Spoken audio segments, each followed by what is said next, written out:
እና አንድ ቤት ላይ ገብቶ ነገር ቆስቁሶ ወጡ። አንድ ዲያቆን ናትናኤል ነው ማን ናታኒ የሚባል እና ኤፊ ደግሞ በግራና በቀኝ አጣድፎ ትንፋሽ መተንፈሻ አሳጥቷቸው ሲያካልባቸው ነበር። ሰዎች ሼር አድርገውኝ እያየሁት ነበር በሌላ አካውንት ማለት ነው። ስሙልኝ፣ ይሄንን ስሙልኝ። ሰሙ በዚህ ገንፍሎ ተናዶ ተቃጥሎ ነው የተናገረው። አሁን እዚህ ጋር ይልኝ ረገጣ ማለት ነው። ምን ታርጌ ሰምቼው ነው ያለ ቆስቁሰው ሉተር ካልቪን ምናምን ነገር እያሉ ተንቀሽቅጆ ገባ። ናትናኤል የሚባለው ይመጣ ዲያቆን ናቲ ማለት ነው። ይሄኛውም አለ መምሬ ወጣ ገባ ማለት ነው። ወጣ ገባ መምሬ ለብለብ ብየዋለሁ እና ዋይ ዋይ ዋይ ዋይ ሲሉ ነበር። አሰማችኋለሁ፣ ሪከርድ አድርጌዋለሁ። ዋይ ዋይ ዋይ ዋይ ዋይ ያሉ ከዛ አይ ኤፊ ቴንኪው ኤፍሬም ባለጊዜ ቴንኪው ይላል። እዚህ አሮ ማለት ነው። ይሄኛው ሰሙት ምን እንደሚል እንደ ትናንትና ስቄ ያላቅም እንደ ትናንትና ምሽት የተባረከ ምሽት የለም። ያው እኔ እሸልማቸዋለሁ። ራሳቸው ባነሱት ሐሳብ አሻማቆ ሲያስወጣቸው አያቸው አይደል? ቆስቁሰው ራሳቸው በሚጠነስሱት ራሳቸው በሚፈጥሩት ሐሳብ ነገራቸዋለሁ። እነዚህ 1 ሚሊዮን ዓመት ቢሰጣቸው አንድ ጴንጤ ኦርቶዶክስ ማድረግ አይችሉም። አንድ ጴንጤን ኦርቶዶክስ ማድረግ አይችሉም። ሄዱ ጴንጤ ውስጥ የተከፈላችሁ ነው የተለያያችሁ ነው ሲል አፍርም ዓመት ሙሉ ቤተክርስቲያንን ሲቃወም ቆይተው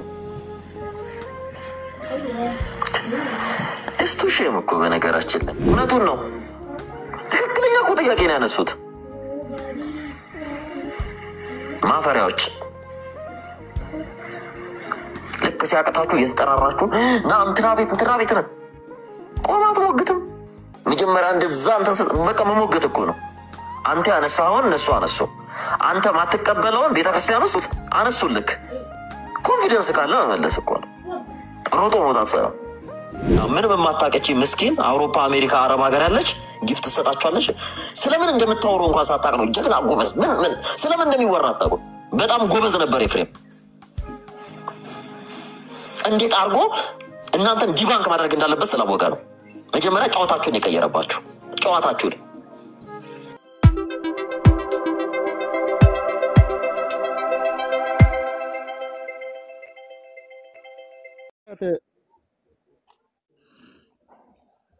የሉቃስ ወንጌል ትህትናን የምናውቀው የሉቃስ ወንጌል ምዕራፍ 1 ላይ ያመጣውን ብስራት አልጠየቀህም። ትህትናን ከማርያም ተማሩ የሚል ነው የጠየቀ ያለው። አታልክመልኛ። ትህትናን እኮ ዝጋ ነው የምታየው እኮ ትህትና እንዴት ሊባሪው ሲሆን እንዴት ይሆንልኛል አለች። አድበጣኝ የጌታ እናት ትሁት አይደለችም ብዬ እኔ በግሌ አለለም። እሺ ከሷ ግን ትህትናን ተማሩ ብሎ የሚል የመጽሐፍ ቅዱስ ክፍል የለም። የጌታ ግን ትህትናን ተማሩ ብሎ እኔ ቀጥታ የተጻፈ በቃ የለም። ቀጥታ የተጻፈ እንደዛ ግን አዳምጠኝ ልናገር። እሺ አዳምጠኝ ልናገር። አንዴ ስጠኝ። ሁለተኛ ቆሮንቶስ ቅዱስ ጳውሎስ ማለት ነው እኔ ክርስቶስ እንደምመስል አለ። ምንድነው ያለው? እኔ ክርስቶስ እንደምመስል የማርያም የለም። በመጀመሪያ የማርያም የለኝም ጨርሻለሁ በላይ ከዛ ወደ ጳውሎስ ግልጽ በግልጽ እኮ የተጻፈ የለም። ይኸውልህ አንተ እኮ ግልጽ ለግልጽ የተጻፈ ነው የምትል። ስለዚህ የማርያም አንተ በስላሴ ታምናለህ? በስላሴ ታምናለህ? የተጠየቀው መልስ ብራዘር አትለፍልፍ። ጳውሎስ ስላሴ መርቆሪዎስ እንትና በቃ ደካ ከማርያም ትህትናን ተማሩ ብሎ ያለበትን የመጽሐፍ ቅዱስ ክፍል አሳየ። የሆነ ቦታ ለምሳ እንውረድ አዞርከን። ፍቅርን ብቻ አይደለም አድምጠኝ አንተ ሰው። ፍቅርን ብቻ ሳይሆን ትህትናንም ከኔ ተማሩ ብሎ ያለው ጌታዬ ነው። ምንጭ የመጽሐፍ ቅዱስ ክፍል ቅድም የጠቀስኩልህ ማቴዎስ 11 28 እና 29 ማለት ነው። ኦኬ በአንደኛ ዮሐንስ መልእክት ላይ ፍቅርን ደግሞ ማለት ነው እግዚአብሔር ፍቅር ነው። በክርስቶስ ኢየሱስ የተገለጠ እግዚአብሔር ፍቅር ማለት ነው። ፍቅርን ከሱ ነው የተማርነው፣ ትህትናን ከሱ ነው የተማርነው። ተማሩን ብሎ ያለን ከሱ ነው። ከቅድስት ድንግል ማርያም ከጌታዬ እናት የምንማረው ነገር የለም እያልኩ አይደለም። ግን ኬት አምጣችሁ ነው እናንተን አከፋፋይ አድርጓችሁ ፍቅርን ከሱ ትህትናን ግን እሷ ጋር ሄዱ። እሱ ጋር ትህትና ስለሌለ እሷ ጋር ሄዱ። እሷ ጋር ፍቅር ስለሌለ እሱ ጋር ሄዱ። ማን ነው አድራጊ ያደርጋችሁ? ማን ነው እንደዚህ አከፋፋይ ያደርጋችሁ? ከየት ነው ያመጣችሁት? የማንም ይሄ የባልቴት መዝሙር ብለህ ትላለህ። መረጃ ስጠኝ። አሁን ጳውሎስ ብለህ እንዳጠራ የማርያምን አምጣ ከሌለ የለኝም በልና በየለኝም ዘግተን ከዛ ጳውሎስ ጋር እንሄዳለን።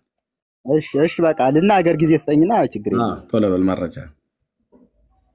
ቀጥታ አሁን አንድ ሰው ፍቅር የምንማረው የድንግል ማርያም ስጋ ስለተጻፈ አይደለም። ስለተጻፈ አይደለም። የተጻፈ አለ የለም? የማርያም የተጻፈ የለም። ግን አዳምጠኝ። የለም እኮ አልኩህ። አዳምጠኝ። የለም የተጻፈ ልናገር። አዳምጠኝ እኮ ታወራለህ። ቆይ የተጻፈ ምን አለ? የለም። እንደዚህ ነው በቃ ተረት እጃችሁ ላይ የሚፈርሰው ማለት የተጻፈ የለም። ስለዚህ የተጻፈ ከሌለ ከተጻፈው አትለፍ እንልሃለን። የተጻፈውን ግን እመንለት። ክርስቶስ ፍቅርንም ትህትናንም ከሱ እንድንማር ነው። ስለዚህ የተጻፈ የለም አለቀ ማለት ነው። ቅዱስ ጳውሎስ ጋር ብሄር ትችላለህ። እሺ ቅዱስ ጳውሎስ እንደዚህ ይላል፣ እኔ ክርስቶስ እንደመስል እናንተም እኔን ምሰሉ። በደንብ ይላል። አንደኛ ቆሮንቶስ መልእክት መጽሐፍ ምዕራፍ 11 እኔ ክርስቶስ እንደመስል እናንተ ምሰሉ። እሺ እሱ ክርስቶስ እኛ ጳውሎስን መምሰል አንችልም? በምንድነው ጳውሎስን የምትመስለው?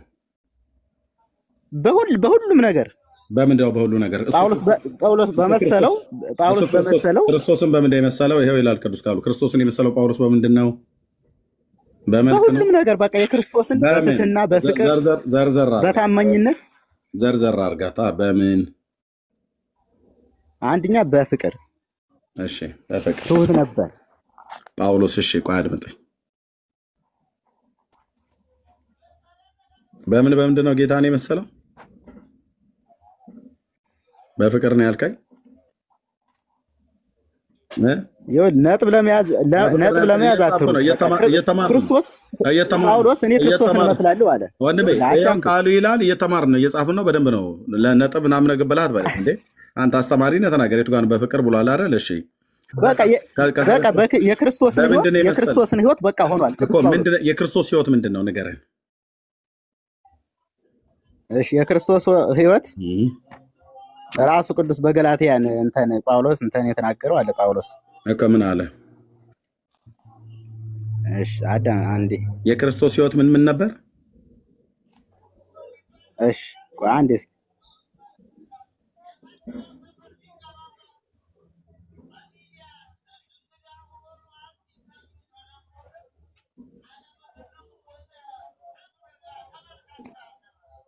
አንደኛ ፍቅር ነው። የክርስቶስ ህይወት ፍቅር ነው። እሺ ሰላም፣ ፍቅር፣ ሰላም፣ ትዕግስት። እሺ ትዕግስት፣ ቸርነት። እንዴ ገላትያ መጽሐፍ ላይ ነው እንደምታነበው? በቃ የክርስቶስ ህይወት ነው። የክርስቶስ ህይወት ነው። ለምን ጻፈው? ቸርነት፣ በጎነት ናቸው። የዋህነት ራስን መግዛት ነው። ክርስቶስ ገላትያ 5 አትለኝ እንዴ ታዲያ? ባጭሩ ከየት እንዳመጣልህ ነበር የፈለግከው? ከመጽሐፍ ቅዱስ እኮ እየተዋየሁ ማለት አለብህ። እሺ በዚህ ውስጥ ጳውሎስ ይሄንን ህይወት መስሏል ነው የምትለኝ?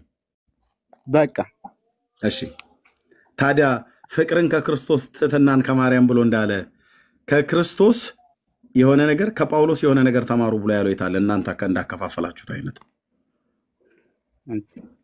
የእሱን ትእዛዝ አትቀበሉም? ከእኔ ተማሩ ያለው የቅዱስ ጳውሎስ አለን ያልኩህ። ደብብና ስማኝ። እናንተ ፍቅርን አድምጠኝ። ፍቅርን ከክርስቶስ ትህትናን ከማርያም ብለህ አከፋፍለህ አውቄ ነው የምጽፈው እዚህ ህዝቡ እንዲያይ ማለት ነው። ትህትናን እሺ ከማርያም ትህትናን ከክርስቶስ አትማሩትም ነው። እናንተ ትህትና ስትፈልጉ ማርያም ጋር ሂዱ እያላችሁ ነው። ፍቅርን ግን ከፈለጋችሁ ክርስቶስ ጋር ነው እያልከ ነው። ኦኬ ትክክል አይደል? አዎ ትህትና ማርያም ጋር ነው ያለው ብላችሁ ስትሉ ትህትና ክርስቶስ ጋር የለም እንዴ? አለ። ሁሉም ክርስቶስ ነው። ሁሉም ሙሉ ነው እኮ ክርስቶስ እኮ የሚጎለው ነገር የለም። ይሄ ነው የምትለው ነገር የለም። ክርስቶስ አድምጠኝ፣ ዝም ብለህ አታውራ ወንድሜ። ትህትና ክርስቶስ ጋር ካለ ታዲያ ለምንድን ነው ማርያም ጋር ሄጄ ትህትናን መማረው? መጽሐፍ ቅዱስ ብሎ በማይልበት እኔ ዋህ በልቤ ትሁት ነኝ እያለ በልቡ ትሁት የሆነው ጌታ እዚህ እያለ ለምንድነው ማርያም ጋር ሄጄ ትህትናን ተማር ከሷ ብሎ መጽሐፍ ቅዱስ ባላዘዘኝ ለምንድነው አንተ የምታዘኝ ሄደ ከሷ ተማር ብለህ የምትለኝ? እሺ አዳምጠኝ። አሁን አንተ ለሷ ይሄን ስለሰጠዋት ክርስቶስን እየሸፈነው ነው እንደማለት ነው። አይ የለም እኮ ብለኛል። የተጻፈ የለም ብለኛል። ማርያም ትህትና ከእሷ ተማሩ ብሎ የሚል እኔን የተጻፈለትን ክርስቶስን ማቴዎስ ወንጌል መጽሐፍ ምዕራፍ 11 ቁጥር 28 ላይ በአንደኛ ዮሐንስ መልክ መጽሐፍ ላይ የተጻፈለትን ፍቅርና ትህትናን ከእሱ እንድንማር እኔ የዋ በልቤ ትሑት ነኝ ከእኔ ተማሩ ብሎ ያለውን ጌታ የተጻፈለትን ጌታ አስትተኝ ያልተጻፈላትን ማርያም በመጽሐፍ ቅዱስ ውስጥ ከእሷ ትህትና ተማሩ ብሎ ያልተጻፈለትን ማርያም ሂድና ከእሷ ተማር ብለህ የምትለኝ እኔ ከጌታዬ እናት የምማረው የለም እያልኩ አይደለም።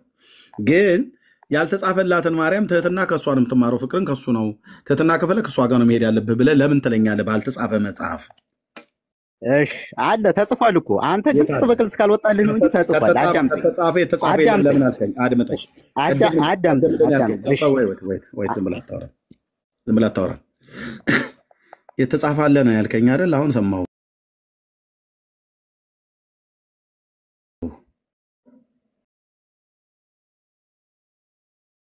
ማይክን ክፈትና ንገረኝ። ዝም ብለህ እንዳትቸኩል።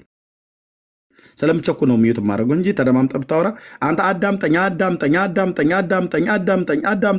በቃ ሁሉ ቀን መተህ አውቃለሁ። ሁሉ ቀን አዳምጠኝ ነው። እኔ እያዳመጥኩ ነው፣ እየተደማመጥን ነው። አንድን ቃል 3 4 ስለመደጋገም ነው ሚዩት ማድረግ። የተጻፈ አለ ብለህ አልከኝ። ቅድም የተጻፈ የለም አልከኝ። አሁን ደግሞ የተጻፈ አለ አልከኝ። የተጻፈ አለ ከማርያም ትህትናን ተማሩ ብሎ የሚል ያለበት መጽሐፉን ስከፍተው እሱን ነው የምትሰጠኝ። ቅድም የለም ብለኛል፣ አሁን አለ። እሺ አንዴ በቃ ስጠኝና ልናገር። ያ ጎ ሄድ ቀጥታ የማርያም ትህትናን ተማሩ ያለ የለም። ግን አንድ ያዳምጠኝ ብቻ። የለም አንድ ደቂቃ ስጠኝ። እሺ ግን ቅዱስ ጳውሎስ እኔ ክርስቶስ እንደመስል እናንተን የምሰሉ ሲል እዝጋ ሲል ጥያቄ ይፈጥራል። ለምን እንደሆነ ታውቃለህ? አሁን አንተ እያልከው ያለ ዞሮ ቅዱስ ጳውሎስ እኔን ምሰሉ ትህትናን እኔን ምሰሉ ስላላለ ከቅዱስ ጳውሎስ የምንቀበለው ነገር አይኖርም እያልክ ነው። የቅዱስ ጳውሎስን መልእክት እዝጋ እያልከው ያላልኩትን እንዳትል። ከዚህ በኋላ የምትዋሽ ከሆነ እንኳን አድመጠኝ።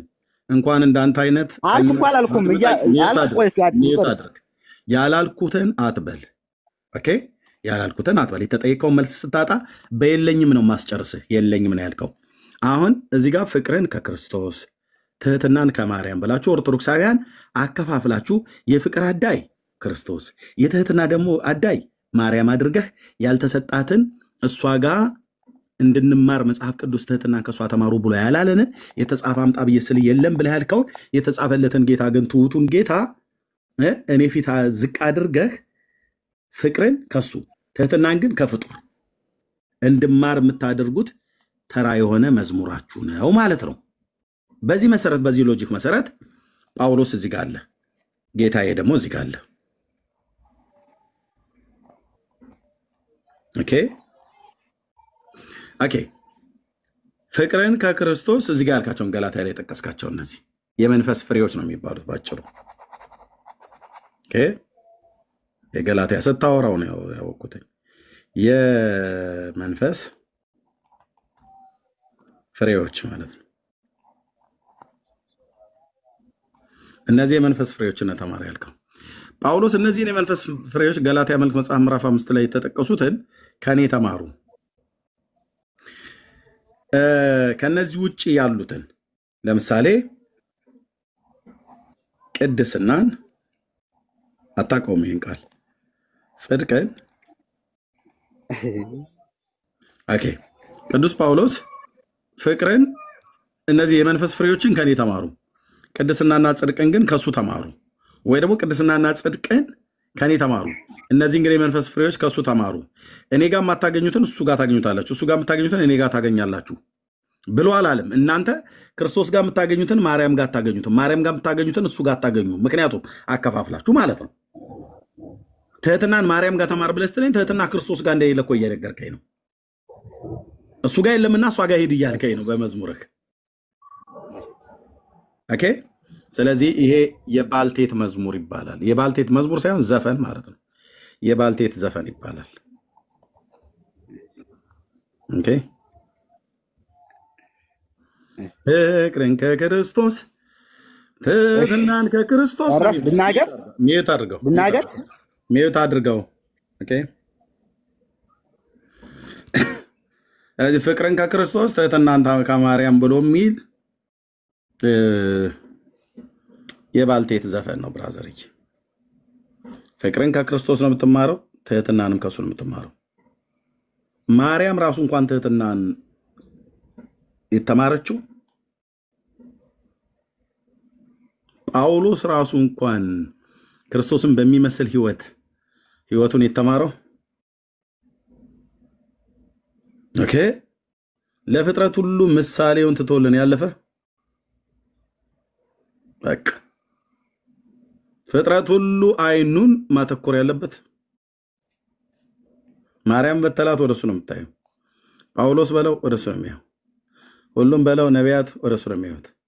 ሐዋርያት ወደሱ ነው የሚያዩት።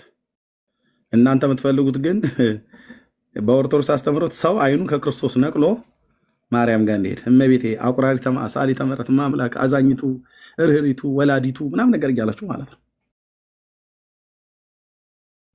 እሱ ግን ጨካኝ አረመኔ ለሰው ርህራሄ የሌለው ችኩል ሰውን የሚገድል ህፃናትን ረግሞ የሚገድል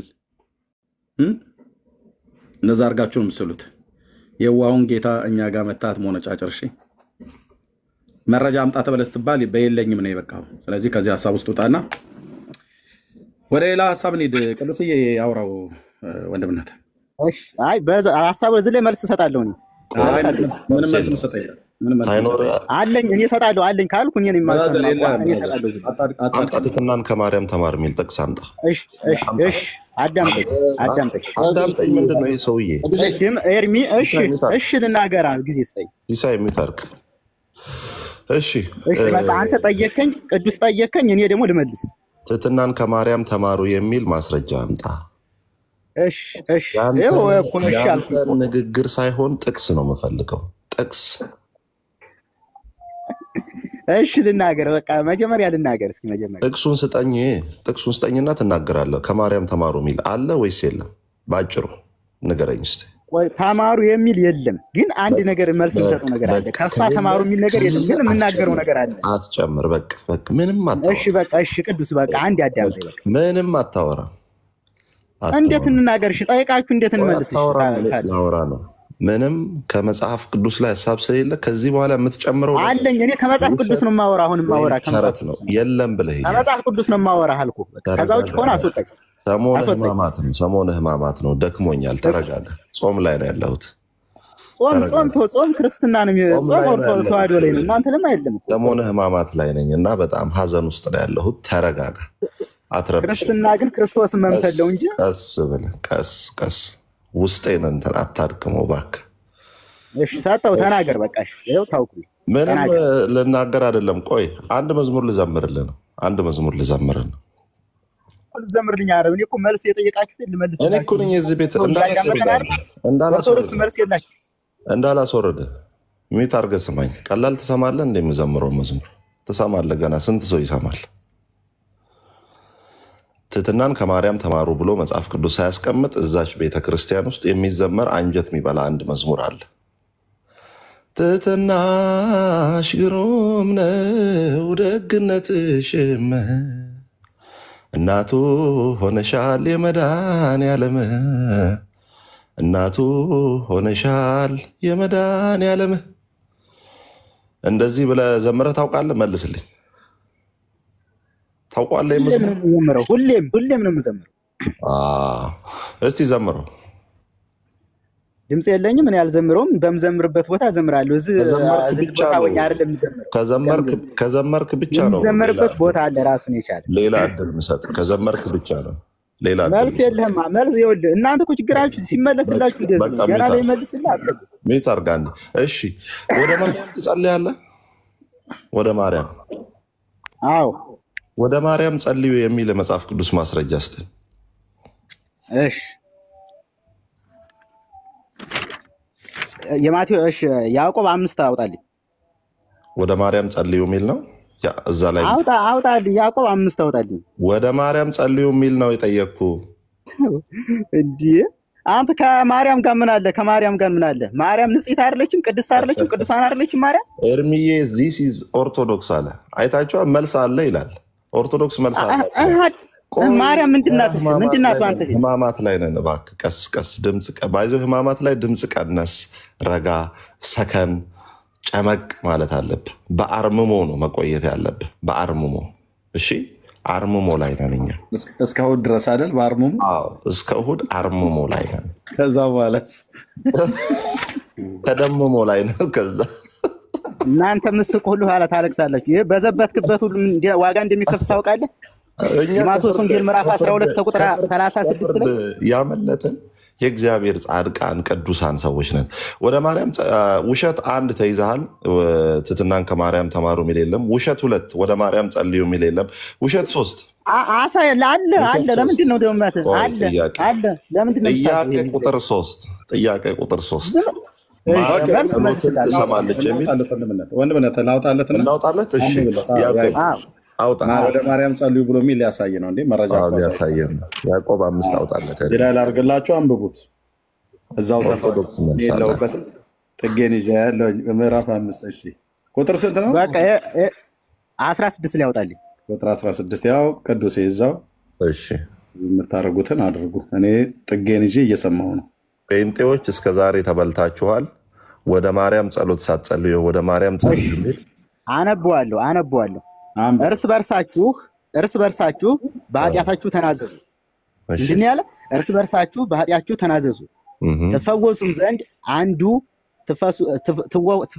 ዘንድ እያንዳንዱ አለ ስለሌላው ይጸልይ። ትፈሱ ዘንድ አዳምጠኝ። በትክክል አንብበው እንጂ እንዴ ኧረ አማርኛ በትክክል አስተካክል። ትፈሱ ዘንድ ትሰየፉ ዘንድ ነው ያልከው። ኧረ አዳምጠኝ። ይኸውልህ አሳቄ የመጽሐፍ ቅዱስ ቃለው አቸኩልና ቀስ ብለህ ተረጋግተህ አንብበው። ምን እስቲ ትንፋሽ ሳባ እንዴ ሳብ ወደ ውስጥ ሳብ። ትፈወሱም ዘንድ እያንዳንዱ ስለሌላው ይጸልያል። የጻድቅ ሰው ጸሎት በስራዋ እጅግ ኃይል ታደርጋለችና። ወደ ማርያም ደግሞ ጻድቅ ናት። ጻድቅ አይደለችም ድንግል ማርያም? የጠየኩ ወደ ማርያም ጸልዩ የሚል ነው። የታለች ማርያም እዚህ ጋር? አንተ እኮ ድንጋዩን ዳቦ የሚል አምጣ ነው የምትል እኮ አንተ። ይሄ አትረዳም እንዴ? ሃይምሮ ይኑር እንጂ ጻድቃን አይደለችም ድንግል ማርያም? ድንግል ማርያም ጻድቃን አይደለችም? አጭር መልስ እየጠየኩ ነው። ወደ ማርያም ጸልዩ ይላል። ይሄ ይላል እየተባባሰ አለ መኮንን ላከ አለ ጥላቸው። አሁን አንተ ከምን መሰለብህ? ከድንግል ማርያም ነው የመሰለብህ ጥላቸው። ወይኔ በላቸው። ኦርቶዶክስ መልስ አላት። እሺ ሌላ ለማርያም ዘምሩ የሚል ይሄ ምንድን ነው? ጻድቅ ይሄ ምንድን ነው? ይሄ መልስ አይደለም። ወደ ማርያም ጸልዩ ይላል ወይ? የጻድቃን አይደለችም ወይ? የጻድቃን ጸሎት አይደለችም ካልከኝ አይደለችም ካልከኝ ከዚሁ ልጠይቀው። ቆይ እርስ በርሳችሁ በኃጢአታችሁ ተናዘዙ ይላል። ማርያም ለአንተ ኃጢአት ትናዘዛለች፣ አንተም ለእሷ ትናዘዛለህ። እርስ በርሳችሁ ነው እኮ ያለ እኮ እኛን ነው። ታዲያ አንተ ልጸልይልህ ብለህ እርስ በርሳችሁ ጸልዩ ተናዘዙ ነው የሚለው። ማርያም ለአንተ ኃጢአቷን ትናዘዛለች። ተፈወሱም ዘንድ አንዱ ስለሌለው ይጸልይ። ምንድን ያለ? የጻድቅ ሰው ጸሎት በስራው እጅግ ኃይልን ታደርጋለች። ወይኔ በላቸው። እኔ እኮ የጠየኩ ያለሁትን ነገር እዚህ ጋር እርስ በርሳችሁ በኃጢአታችሁ ተናዘዙ ብሎ ቤተክርስቲያኑ ስላለ ቅዱሳን ነው የሚናገረው። ማርያም ለአንተ ትናዘዛለች ኃጢአቷን፣ አንተም ለማርያም ትናዘዛለህ ማለት ነው። ጻድቅ ናት፣ ታማልደኛለች። እሷ እኔ መች ጠየቅኩ? ወዮ መጠይቅህን ስማ፣ ተረጋጋ። እርስ በርሳችሁ በኃጢአታችሁ ተናዘዙ ይላል። ከእሷ ጋር ትናዘዛለህ አንተ? ኃጢአቷን ትነግራለች፣ አንተም ኃጢአትህን ትናገራለህ ለእሷ። እርስ በርሳችን የምናዘዝ እኛ ነን። እሷማ እስከ ማዕዜኑ አነብ ውስተ ልቤ ትካዘ አልብየ ህገ ወትእዛዘ።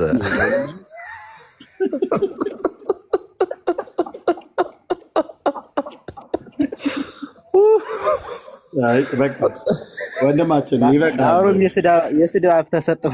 ኧረ አልሰደበህም ብራዘር። ኦኬ ምን አልከን? እዚህ ጋር ተናግረህ ወደ ቁጥር 4 ሄዳላችሁ። ሃትሪክ ሰርተሃል በየለም ማለት ነው።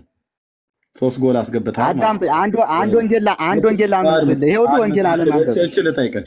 እችል ጠይቀህ አንደኛ ኃጢአታችሁን ትናዘዛላችሁ ብሎ ጠይቀህ ማርያም ለአንተ ኃጢአቷን አትናዝም፣ አንተም ለማርያም ኃጢአትን አትናዝም። እርስ በርሳችን የምንናዘዝ ማንን ነው? እርስ በርሳችን እናንተ አይደለን የምንናዘዝ እኮ አይደለም። እርስ በርሳችን ብለህ ስትል አንተ ማርያምን እኮ ነው የጠይቀህ። አሁን ልጠይቀህ፣ አንተ ወደ ማርያም ትጸልያለህ አይደል? ትክክል። ማርያምስ ወደ አንተ ትጸልያለች? አዎ ለእኔ ትጸልይልኛለች። ማርያም ወደ አንተ ትጸልያለች ወይ ነው ያልኩህ? ወደ እግዚአብሔር ነው እንጂ የምጸልይ። ወደ እኔ የምታደርግ ነው የምጸልይ። ወደ ልጇ ነው የምጸልይ። አንተ ወደ እሷ ነው የምጸልየው? እኔ ወደ እሷ ጸልያለሁ። እንዴ ምን ያደርግልህ? ወደ እሷ ትጸልያለህ። እሷ ወደ እግዚአብሔር ከጸለየች አንተ ደግሞ ቀጥታ ወደ እግዚአብሔር አትጸልይም። እኔ አይሰማማ። የጻድቅ ሰው ጸሎት ነው የሚሰማው። የኃጥአን ጸሎት አይሰማም። ኦኬ እግዚአብሔር ኃጥአንን አይሰማም። አንተ ኃጢአተኛ ነኝ እያልክ ነው? አዎ እኔ ኃጢአተኛ በእግዚአብሔር ፍጹም አይደለም። ኃጢአተኛ ነህ አይደል? እሺ የእግዚአብሔር ልጅ ሆነህ አይደለህም? ነኝ። ልጁ ነህ ትክክል። ልጁ ነህ አይደል? አዎ። እሺ የእናትና አባትህም ልጅ ነህ አይደል? ትክክል። እሱ መጣሁብህ አይደለ? በጣም አደገኛ ነገር እኮ ነው። ችግር የለም። ጊዜ ስጠኝ፣ አታስወጣኝ። መልስ ለመልስ ቆይ ወንድሜ ቆይ። ኦኬ እግዚአብሔር ልጅ ነህ አንተ፣ የእግዚአብሔርም ልጅ ነህ፣ የእናትና የአባትህም ልጅ ነህ አይደል? አዎ። ኦኬ ጥፋት ስታጠፋ እናትና አባትህ ስጠራቸው አይሰሙ? እናት አባቴ ይሰሙኛል። ይሄማ የስጋ ነው። ዋይት ምንም ጥፋት ብታጠፋ እናትና አባትህ ይሰሙሃል አይደል? አዎ። ኦኬ ይሰሙሃል።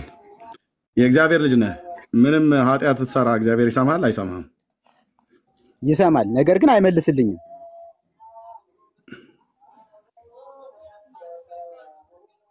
ይሰማኛል ግን አይመልስልኝም ማለት። አዎ። ስትጠራው ይሰማሃል ግን አይመልስልህም። አዎ። እማዬ ስትላት ኃጢአተኛ ከሆንኩ አድምጠኝ ቆይ። እማዬ ባባ ስትላቸው ግን ይሰሙሃል አይደል? ይሰሙኛል። የሚከተሉኝ አዳምጠኝ። እየጠየኩ ነው። ሰምተው ሲመልሱልሃል? ትክክለኛ የሚያሰር ከሆነ የማያሰር ከሆነ እኔ ጥሩ ነገር ስራ ከሆነ አሁን ለምሳሌ እኔ መልካም ከሆንኩ ነው ይመልሱልኝ። ኧረ በሕግ አምላክ ይመልሱልሃል። መልካም ከሆንኩ ነው የሚመልሱልኝ አልኩህ እኮ እዚህ ጋር። መልካም ከሆንኩ ጥፋተኛማ አይሰሙኝም። ጥፋተኛን ማን ይሰማዋል? እሺ ጥፋተኛ ማለት ጥፋት አጥፍተህ ስትጠራቸው ባባ ማማ ስትል ይሰሙሃል አይሰሙም? አይሰሙኝም። ከጥፋት የሚመለስበትን ቅጣት ሊሰጡኝ ይችላሉ እንጂ እኔ ጥፋተኛ ስለሆንኩ ስራም ጥፋት ስለሆነ ስትጠራቸው ማማ ባባን ብለህ ብትል ምንም እንኳን አጥፍተህ ተቀተህም ወይ የምትቀጣበትንም ቅጣት ሊሰጡህም ወይ ሰጥተውህም ስትጠራቸው እማዬ ስትላት አትሰማም አይደል? ተሰማኛለች። የዛና ያዝ ይለያያል። አድምጥ። አባባዬ ስትለው ይሰማሃል አይደል? ይሰማል። እግዚአብሔር ግን ኃጢአተኛ ሆነህ ጥፋት አጥፍተህ ስትጠራው ይሰማኛል ብለኸኛል። ይሰማል። የሚሰማህ አባትህ ስለሆነ ነው ወይስ? አባቴ ስለሆነ የሚሰማኝ። አባት ምን አይነት አባት ነው ይሄኛው አባት በአንተ አይን አይደል? ይሄኛው አባትህ ደግሞ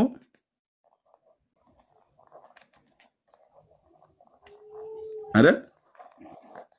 እንዴ ነው እያስቀመጥክልኝ ያልከው? እሺ አዳምጠኝ። ይሄኛው የስጋ አባትህ አልከኝ። የስጋ አባትህ ብታጠፋም ይሰማሃል አልከኝ። አይሰማኝም። የስጋ አባትህ ይሰማሃል አላልኩም። ራስን አንተ የምታወራውን ስማ በደንብ። ይሰማሃል አልከኝ። ይኸውልህ ዝም ብለህ እየጻፍክ አታወራማ። አዳምጥ በቃ ልናገር። እየጻፍኩ ነው የማወራው። የማልቀበለውን ነው እኮ የምጽፍ እኮ የማልቀበለውን እኮ የምጽፍ። ራስን የእምነት ቃል ክደትህን ትሰጣለህ። አንዳንዴ እንደ ፖሊስም ስለሚያደርገኝ ማለት ነው። ኦኬ ለምን የተናገራችሁትን ስለምትክዱ አላልኩም ብላችሁ ስለምትሉ እናንተን ሪከርድ እያደረግኩኝ ማሰማት ሰለቸኝ። ስለዚህ ከዚህ በኋላ እንደውም በደንብ ነው የምጽፈው የእምነት ቃል ክደትህን ለማለት ነው። ኦኬ እነዚህ እናትና አባትህ ስጠራቸው ጥፋት አጥፍተህ ስትጠራቸው አቤት ልጄ ይለዋል። ይሄኛው እግዚአብሔር ግን ስትጠራው አቤት አይልህም። ምክንያቱስ ጨካኝ ስለሆነ የልጁን ድምፅ ሰምቶ የማይመልስ እነኚህ ግን የልጃቸው ድምፅ አድምጥ ወንድምዬ ዝም ብለህ አትንቀዥቀዥብኝ። ስማ ያላመንኩትን ነው የጻፍከው ትለኛለህ እንዴ? እየጠየቅኩ ኢንተርቪው እያረኩ ጥሩ እኮ ችግር የለም አስጨርሳለሁ። ጥሩ ሳጅን ወጥቶኛል አልኩ። የእምነት ቃል ክደትን ትሰጣለህ እዚህ ማለት ነው። ይህንን ይሰሙኛል ብለህ ያልከው አንተ ነህ አይደል?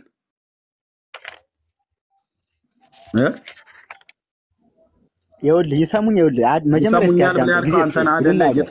እየጠየኩህ ይሰሙኛል። መጀመሪያ ጠየቅህ ምንድን ነው? እናት አባትን ብጠራቸው ይሰሙሃል አልከኝ። ይሰሙኛል አልኩህ። ጥፋተኛ ልጅ እግዚአብሔር ቢጠራ ይሰማኛል አልኩህ። ለምን ነው እኩል የምታወራው? ጥፋተኛ ልጅ ሆነህ ስትጠራቸው እናትና አባትን አጥፍታል እኮ አጥፍታል፣ ተቀጣል። ልትቀጣም የምትችለውን ጥፋት ነው ያጠፋው።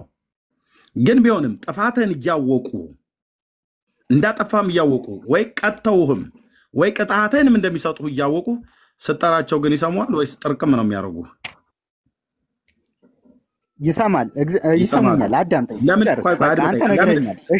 ለምን እንደሚሰሙ አባት ናቸው። አባ እናት አባት ስለሆነ ይሰሙኛል። ግን ጥፋቴን ሀሳቤን እኮ የማይቀበሉት ስራዬን ነው የማይቀበሉት እኮ። አንተ ምን ስለሆንክ ነው የሚሰሙህ? ጥፋቴን ነው እንጂ የማይቀበሉት እኮ ሰውነቴን ይቀበሉት። ምን ስለሆንክ ነው የሚሰሙ ነው ያልኩህ። ካልሆነ ታች አወርድሃለሁ። ምን ስለሆንክ ነው የሚሰሙ? እዚህ እያሰመርኩ እኮ ነው ችግር። እያሰመርኩ ልጅ ስለሆንክ አትሩጥ። በደንብ ነው የማስተምርህ። ምን ስለሆንክ ነው የሚሰሙህ? ልጅ ስለሆንክ ልጅ ስለሆንክ ነው። ልጅ ስለሆንክ ነው አጥፍተህ እንኳን የሚሰሙህ፣ ቀጥተውህም የሚሰሙህ፣ ወይ ሊቀጡም ቅጣትህንም ሊሰጡህ ሊጀልጡህም ሆነው ግን ይሰሙሃል። ማሚ ስትላት አቤት ትላለች። እንጀራ ትሰጥሃለች። ሂሳብህን ግን በኋላ ትሰጥሃለች ማለት ነው። ባቢ ወይ ዳዲ ወይ ባባዬ ስትል ይሰማል። በኋላ ግን ያው ሬቻህን ያበላል እንደሚባለው ይጀልጡሃል ማለት ነው። ቅጣትን ትቀበላታለህ። ግን ምን ይሉሃል? ጥፋተኛ ሆነህ እንጀራ ይሰጥሃል። ጥፋተኛ ሆነህ ስጠሩህ አቤት ትላለህ። እግዚአብሔር አባቴ ነው ብለኸኛል አይደል? ትክክል። እናትና አባትህ የወለዱ በግብረ ስጋ ግንኙነት ነው። ስለሚታወቅ አልጠይቅህም። በግብረ ስጋ ግንኙነት ተገናኝተው ነው የወለዱ። እኔንም አንተንም ይሄ ሁሉ እዚህ የተወለደው ማለት ነው። እግዚአብሔር እንዴት ነው የወለደህ? እስኪ የእግዚአብሔር ልጅነትን ትንሽ ዘርዘር አድርግልኝ። ምክንያቱም እዚህ ጋር ስትጠራው እየሰማህ የማይመልስ ጨካኝ ነው ብለኛል። ሰምቶ የማይመልስ ልጁ ሲጣራ አባዬ አባዬ አባዬ አባዬ አባዬ ብሎ ሲል ሰምቶ ዝም የሚል አለ። እስኪ እንዴት ነው የወለደህ? እንዴት ነው የተወላለዳችሁት? እንዴት ነው የእግዚአብሔር ልጅ ሆንከው? እዚህ ጋር እስኪ ንገረን። እሱን ትንሽ አብራለን። ወንድምዬ ለምዳችኋል። በሃይማኖት ቤት ጌታዬን ጨካኝ እያደረጋችሁ እንዴት ነው የወለደህ እግዚአብሔር? እሺ አዳምጠኝ። መጀመሪያ የበፊቱን ልመልስልህና ከዛ የልጅነት ደግሞ ይሄን መልስ። ከዛ እኔ የምጠይቀን መልስ። ከዛ ጠቅልለህ ሁሉንም እሰጣለሁ፣ ጊዜ እሰጣለሁ። እንዴት ወለደህ? ተጠምቄ ነው ልጅ ሆንኩ። ተጠምቄ ኦኬ። እንዴት ወለደህ? ተጠምቄ የክርስቶስ ልጅነት ተጠምቄ ያገኘሁት። ኦኬ። ተጠማምቄ። እሺ። በምን ወለደህ? በጥምቀት ማለት ነው አይደል? በምን ወለደህ ማለት? እሺ። መቼ ወለደህ?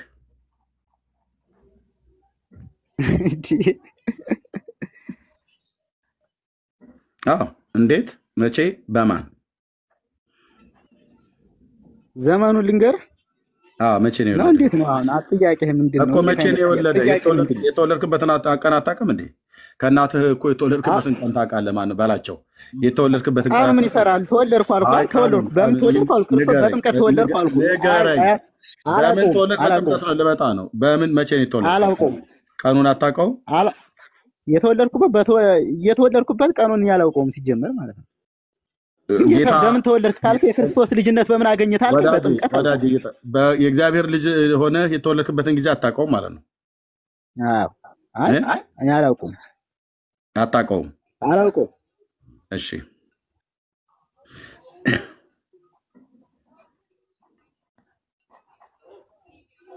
የእምነት ቃል ክደት ይባላል ይሄ። እሺ። በማን ወለደህ?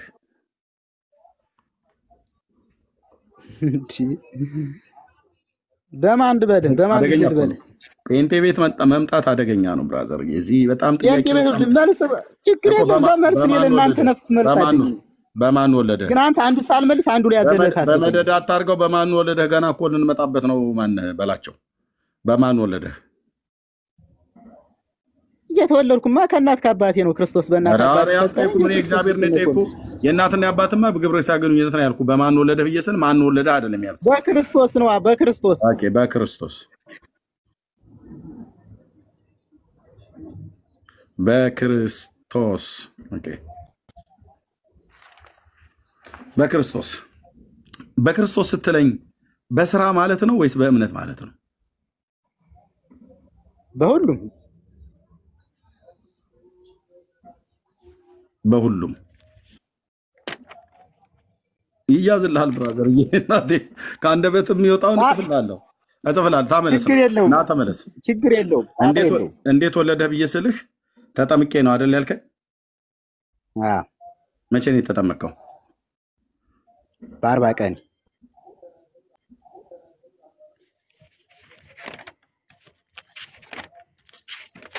ከመጠበቅ በፊት አምነሃል? አላመንኩም።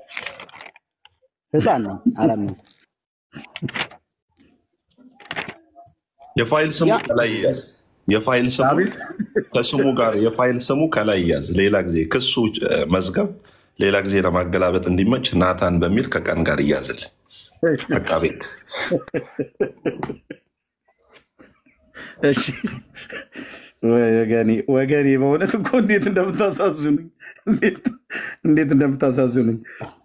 ጠይቅ። ዝም ብለህ ወደ ጥያቄ ማሳዘን ጠይቃለሁ። ወረቀቱ ደግሞ እኮ አለቀ። እስኪ ማነሽ? እስኪ ጸሐፊ ወዲያ አቀብኝ። እሺ እመጣልሃለሁ። ከመጽሐፍ እየጠየቅህ ብትሄድ እኮ እየመለስኩልህ እሄዳለሁ።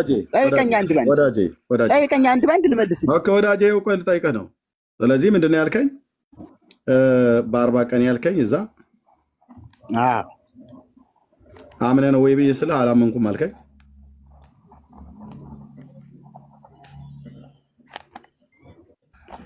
ኦኬ፣ ስለዚህ ሳታምን የተጠመቀው ማለት ነው።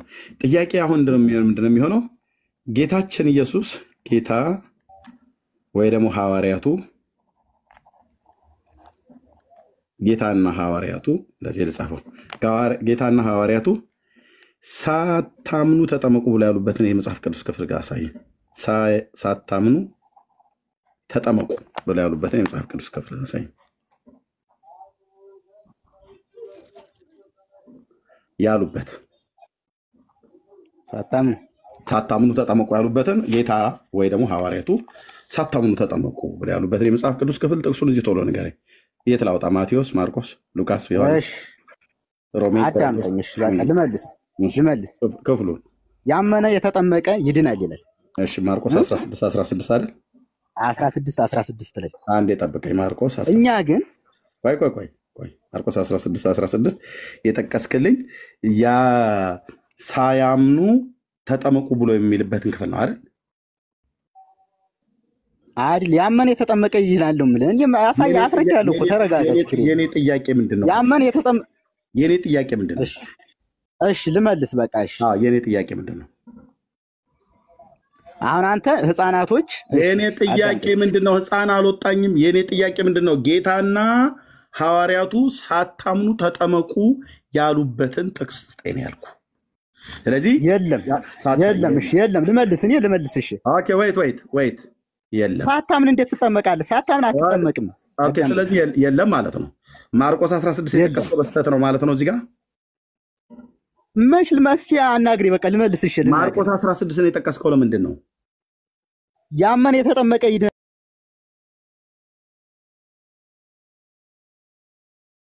እኔ እኮ ለመልስ አይደለም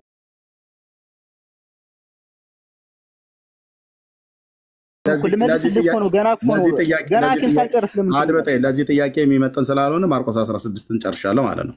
ኦኬ፣ የኔ መልስ መልስልኝ ወንድምዬ። ኦኬ፣ ሳታምኑ ተጠመቁ ያለው ኦኬ። ጌታና ሐዋርያቱ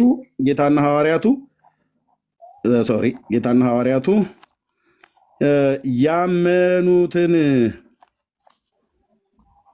አጥምቁ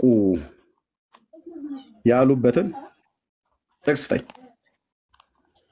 እሺ እሺ አዳምጥ፣ ጊዜ ስጠኝ። እሺ አንድ ደቂቃ ስጠኝ። አንድ ደቂቃ አልሰጠም፣ ጥቅስ ስጠኝ። እሺ ያመኑትን አጥምቁ። የለም አልኩ እኮ ብራዘር፣ የለም አልኩ እኮ። ለምን እንዳልመልስ ትከለክለኛለህ? የለም አልኩ እኮ። ልመልስ ግን ጌታና ሐዋርያቱ ልብ ብለህ ስማኝ፣ እየሰማኝ አይደለም ጥያቄ። ጌታና ሐዋርያቱ ያመኑትን አጥምቁ ያሉበትን ያሳየኝ። በቃ ያ የለ። እኔ እኮ እሺ አዳምጠኝ። ቆይ እኛ የምንጠመቀው ህፃናቶች። ስለዚህ ጠየቁ መልከል ጌታና ሐዋርያቱ ያመኑትን አጥምቁ ብሎ ያሉበትን ቦታ አሳየኝ። ጌታና ያመኑትን አጥምቁ ያሉበት ይኸው ሰረስከው እኮ ንገረኛ ጥቅሱን። እሱ ለዛኛው ስለሆነ የሰረስኩት የማይመለከት ጥቅስ ስለጠቀስ ሰርዣለሁ። የቱ ጋ ነው ያመኑትን አጥምቁ ብሎ ያሉት ጌታ እና ሐዋርያቱ? ያጠመቁት ሐዋርያቱ ጌታም አጥምቁ ብሎ ያለው የቱ ጋ ነው? እንዴ በሁሉም ቦታ አጥምቀዋል። ጌታማ በአብ ወልድ መንፈስ ቅዱስ እያጠመቃችሁ ደቀ መዛሙርቱ ያድርጓቸው እኮ። የቱ ጋ ነው አጥምቁ ያለው? ያመኑትን አጥምቁ ብሎ ያለው ክፍሉ ለምሳሌ ማቴዎስ 28 19 ላይ ማየት ትችላለህ። ሰየው ጎበዝ። ማቴዎስ 28 ከ18 ጀምሮ ማለት ነው። እሺ ሌላስ? የማርቆስ 16 ቀደም የማርቆስ እሱም አለ። ማርቆስ 16 አሁን ተደማመጠም ማለት ነው። ማርቆስ 16 አይ ሰው እንደዚህ ይማራል ማለት ነው። ቁጥር 16 እና ሌሎችም የመጽሐፍ ቅዱስ ክፍሎች አሉ። ዮሐንስ ወንጌል ጻፍ። የዮሐንስ ወንጌል ምዕራፍ 3 ከቁጥር 3 ጀምረ እስከ 5 ድረስ ጻፍ። ኦኬ እሱ ደግሞ ሌላ ሰዓት ነው የሚያመጣበት። ጽፈዋለሁ ግን ዮሐንስ 3 የኒቆዲሞስ ማለት ነው። በቃ አሁን ጠይቀኝ፣ ለእያንዳንዱ ጠይቀኝ። ለጠይቀ ነው ይዝልሃለሁ። አባባ ኒቆዲሞስ ይያዛሉ፣ በልዩነት ይያዛሉ ሽማግሌው። ይሄ ክፍል ለሳቸው ጥምቀት ነው ብላችሁ ስለምትሉ ማለት ነው። አሁን እንመለስና ወንድምዬ በ40 ቀኔ አላመንኩም ብለኸኛል። አሁን መሬት የረገጠውን እውነት ስናይ የተጠመቀው ሳታምን ነው ማለት ነው። ስለዚህ ጌታ ሳታምኑ ተጠመቁ ብለው ጌታና ሐዋርያቱ ያሉበት ቦታ አለ ወይ ብዬ ስልህ የለም ነው ያልከኝ አይደል? ከመጽሐፍ ቅዱስ ምን ሳታምኑ? አዎ ሳያምኑ ማንም አይጠመቅም።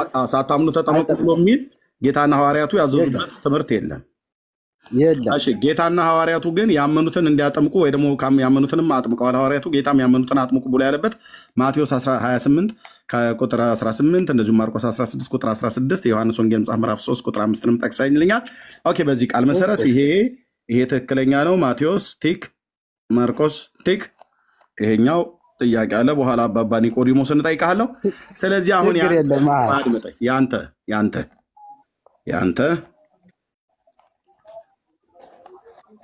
ያንተ ሳያምኑ ከተጠመቁት ናት ወይስ አምነው ከተጠመቁ ተርታ ነው አንተ የምትመደበው? ይሄ እዚህ ጋር የ40 ቀን ህፃን ልጅ ጉደኛው የኦርቶዶክስ የ40 ቀን ህፃን ልጅ ሳያምኑ ከተጠመቁት ነው ወይስ አምነው ከተጠመቁት መካከል ነው የሚመደበው? ቶሎ በል። ሳያምኑ ህፃን ነው፣ ማመን የማይጠበቅበትም ህፃን ነው። እሱን እንመጣለን፣ ችግር የለውም። ሳያምኑ ከተጠመቁት መካከል ማለት ነው። ሳያምኑ የተጠመቁ የክርስቶስን ትእዛዝ ፈጽመዋል ወይስ አልፈጸሙም? ሳያምኑ አልፈጸሙም። እንደዚህ ነው መደማመጥ ያለብን። አልፈጸሙም።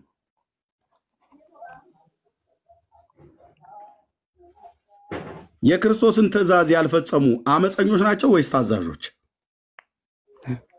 ያልፈጸሙ አመፀኞች ናቸው። ያልፈጸሙ አመፀኞች ናቸው።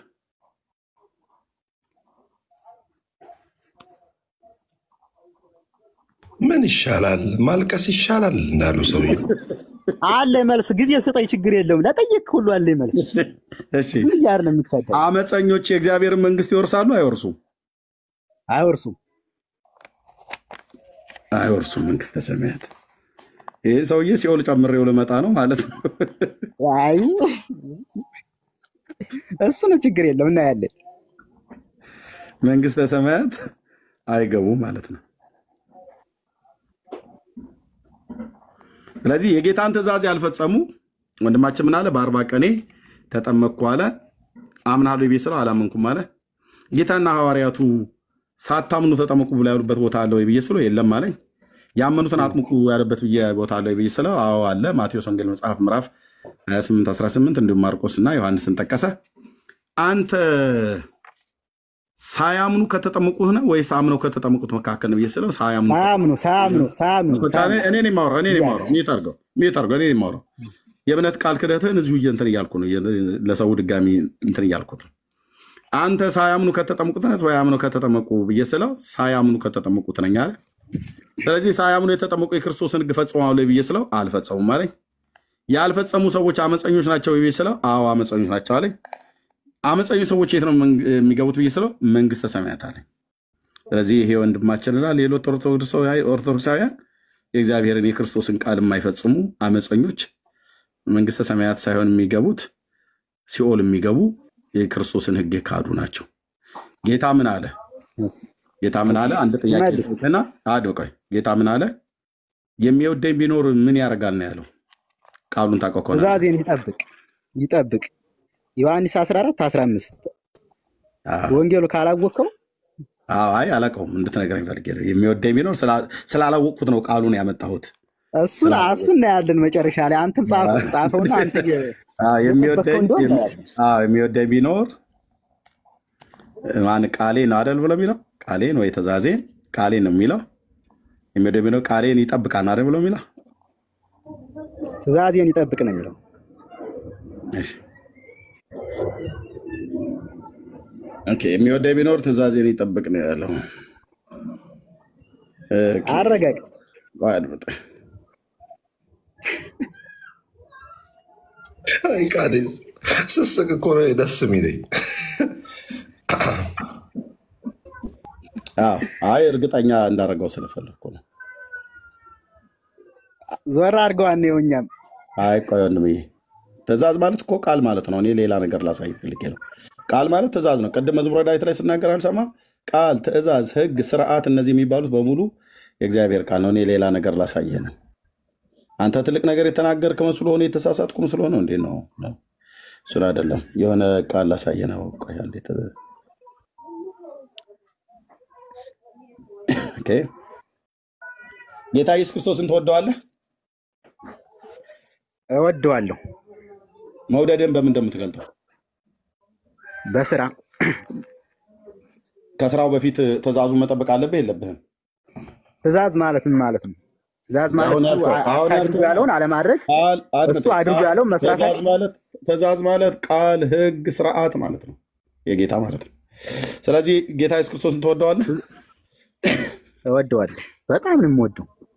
መውደድህን በምን እንደምትገልጠው? ሞዶንማ ክርስቶስ እሱን መምሰል ነው የምመስለው። በቃ ትእዛዜን ጠብቋል አይደል? እሱ ያዘዘውን መውደድን በምን ነው ገልጠው? አንደኛ የሱ አታድርጉ ያለውን አለማድረግ፣ እሱ የተናገረውን ቃል መፈጸም ነው። በቃ ምንም አይደለም። ምን ይላል ዮሐንስ 14:21 ላይ? ትእዛዜ አለ በእርሱ ዘንድ ያለችው አለ የሚጠብቃት የሚወደኝ እርሱ ነው። የሚወደኝ አባቴ ይወደዋል፣ እኔም እወደዋለሁ፣ ራሴንም እገልጥለታለሁ። አንተ ትእዛዙን ጠብቀሃል? በእርሱ ዘንድ ያለውን ትእዛዙን ጠብቀህለታል? እግዚአብሔር ይመስገን እየለፈው ነው። እኔ ይሄን ትእዛዝ ጠብቀሃል? ይሄን ትእዛዝ ጠብቀህ ነው እሱ ባስተማረው ትምህርት ይሄን ትእዛዝ ጠብቀህ ነው የተጠመቀው? እሺ አዳምጥ። እሺ በቃ አሁን አንተ ጠየቅከኝ እንደዚህ። ይሄን ትእዛዝ እሺ አዳምጥ፣ አድምጠኝ። ይሄን ትእዛዝ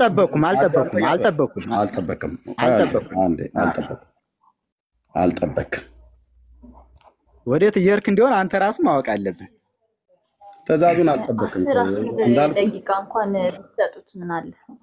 አውርዳቶን 10 ደቂቃ ስጡት። አውርዳቶን ምናት እታችሁ ረጅ ለምን ትወርዳለች? አስተያየት ስለተናገረች። ኦኬ ቴንክ ዩ። ትእዛዙን ምን አላልኩም ነው ያልከኝ? አልጠበቅኩም። የሚወደኝ ግን ቢኖር ምን ይጠብቃል ያለው? ትእዛዜን ይጠብቅ። ስለዚህ አንተ አትወደውም ማለት ነው። ያን እንመጣለን እኮ ያን እንመጣለን። ይሄው መተናል። አንተ አትወደውም ማለት ነው። ያን ለምን ሄድክ? ለምን ጥምቀቱ ላይ ለምን ሄድክ? ለምን ሳላስረዳ ለምን ዛንተ ትመጣለህ? ያና የት ነው የምትሄደው? ትእዛዜን ብሎ ያለው ጥምቀት የሱ ትእዛዝ ነው። በቤተክርስቲያን የምንፈጽመው ቅዱስ ስርዓት ነው። ጥምቀት እንድንጠመቅ፣ ህብረት እንድናረግ፣ የጌታን እራት እንድንካፈል ጌታ ያዘዘን ስርዓት ነው። ትእዛዝ ነው። ስለዚህ ትእዛዜ በእርሱ ዘንድ ያለችው ከዛስ የሚጠብቃትም ወይም ማለት የሚያደርጋትም ማለቱ ነው። የሚወደኝ እርሱ ነው አለ። አንተ የእሱን ትእዛዝ ጠብቀሃል፣ አልጠበቅኩም ብለኛል። ስለዚህ ትወደዋለህ? አዳምጠኝ። እሺ ትወደዋለህ ወይ? እሺ ልናገር። አንድ ደቂቃ ትወደዋለህ? በእግዚአብሔር እኔ ደክሞኛል። ከቅዱሴ ጋር ታወራለህ። ትወደዋለህ ወይ? እዚህ ጋር እወደዋለሁ። ከወደድከው ግን ትእዛዙን አልጠበቅኩም ብለሃል። በ40 ቀን የመጣበቅ ነበረብኝ። በ40 ቀን እሺ ልመልስ። ቅዱስ ቃሉ አድመጣ፣ ይኸው እየመለስ ነው። ቅዱስ ቃሉ ትእዛዙን የሚጠብቅ ትእዛዜን የሚጠብቅ ጥምቀት እሱ ያዘዘው ትእዛዝ ነው አይደለም? እሺ ትእዛዝ ነው። አሁን አንተ የ40 ቀን ልጆች የምጠይቅህን መልስልኝ። ትእዛዝ ማነው? ጥምቀት የእሱ ትእዛዝ ነው አይደለም? ነው ያዘዘው ማለት ነው። አንድ ሰው ሲጠመቅ እሱ እንዳስተማረው እንደ ትእዛዙ ነው አይደል መጠመቅ ያለበት? አዎ የእሱ ትእዛዝ ያመኑትን ነው አይደል አጥምቁ ብሎ ያለው? አዎ አንተ ግን ሳታምን ነው አይደል የተጠመቀው? አዎ ከዚህም የተነሳ ሳታምን ስለተጠመቅ አለ ህጉን አልፈጸምክም አይደል? ትእዛዙን አልፈጸምክም። እሺ ላስረዳህ። ሳላምን የምጠመቅበት ምክንያት ልጨርስ ነው። ትእዛዙን አልፈጸምክም። አልፈጸምኩም። ትእዛዙን ባለመፈጸምህ አመፀኛ ነህ። እሺ አመፀኛ ነኝ፣ ግን እኔ ልጨርስ በቃ። ስለዚህ ለምን እንደምትጠመቅ ትጨርሳለህ። አመፀኛ ነህ፣ ትእዛዙን አልጠበቅም። ስለዚህ በአፍህ እወደዋለሁ ትላለህ። እሱ ላይ ምን አመጣው? ህፃናት ላይ እና እሱ ላይ ምን አመጣው? እናወራ እኮ ህፃናት በ40 ቀን ነው እኮ የተጠመቁት። አድምጥ፣ ልመጣ ነው ህፃናት ጋር። በአፍህ እወደዋለሁ ትላለህ። መውደድህን ግን ትእዛዙን በመጠበቅ ትእዛዜ በእርሱ ዘንድ ያለችው የሚጠብቃትም ወይ ማለት የሚያደርጋትም ማለት ነው። የሚፈጽማትም ማለት ነው። የሚጠብቃት የሚያደርጋት የሚፈጽማት ማለት ነው። የሚጠብቃት ብሎ የሚለው የሚወደኝ እርሱ ነው አለ። አንተ ግን ትእዛዙን አልጠበቅም። የእሱ ትእዛዝ ሰው አምኖ እንዲጠመቅ ነው። አንተ ግን ሳታምን የተጠመቀው ሳታምን የተጠመቅ አመፀኛ ነው ብዬ ስለ አዎ ብለኛል። አመፀኞች መንግስተ ሰማያት ይገባሉ ብዬ ስለ አይገቡም ብለኛል። አለሽ። አመፀኛው ማን እንደሆነ እናያለን። ትእዛዙን ያልጠበቅህ አመፀኛ የገሃነም ልጅ ነህ ማለት ነው። ጨርሻለሁ። አሁን መቀጠል እንችላለን። እሺ አመሰግናለሁ። በጣም አመሰግናለሁ። በመጀመሪያ በ40 ቀን እኛ የምንጠመቀው ትንሽ ስጠይ ጊዜ በእናትህ በማለት አሁን በደንብ አፍኛለሁ። በደንብ አሁን ትችላለህ። በደንብ በቃ መጀመሪያ እኛ ኦርቶዶክሳውያን የምንጠመቀው በ40 ቀን የመጀመሪያው አንደኛው ኮፋሌ 4:9 ላይ እንደዚህ ይላል። በተፈጠረባት ምድርም ለአዳም አለ 40 ቀን ከተፈጸመ በኋላ ያበጃት ይጠብቃት ዘንድ አለ ወደ ኤዶም ገነት አስገባው። ምንድነው ያለ? አዳም በተፈጠረ በ40 ቀኑ ወደ ገነት አስገባው። ሚስቱንም አለ በ80 ቀን አለ አስገባት። ሴቶች ነው በ80 ቀን የሚጠመቁ። አዳም ሔዋን ወደ ገነት በ80 ቀን ስለገባች ነው። የዛ ምሳሌ ይዘን ነው አንደኛው ማለት ነው። ሁለተኛው ደግሞ ዘሌዋውያን 12 ላይ እናወጣለን። ዘሌዋውያን 12 ላይ ተከታተሉኝ። ለእስራኤል ልጆች እንዲህ ብለህ ንገራቸው አለ። ሴት ብታረግዝ አለ ወንድ ልጅም ብትወልድ 7 ቀን ያህል የረከሰች ናት። እንደ ህመሟም አለ መርገም ወራት ትረክሳለች። በ8ኛው ቀን አለ ልጁ ከስጋው ሸለፈት ይገረዝ።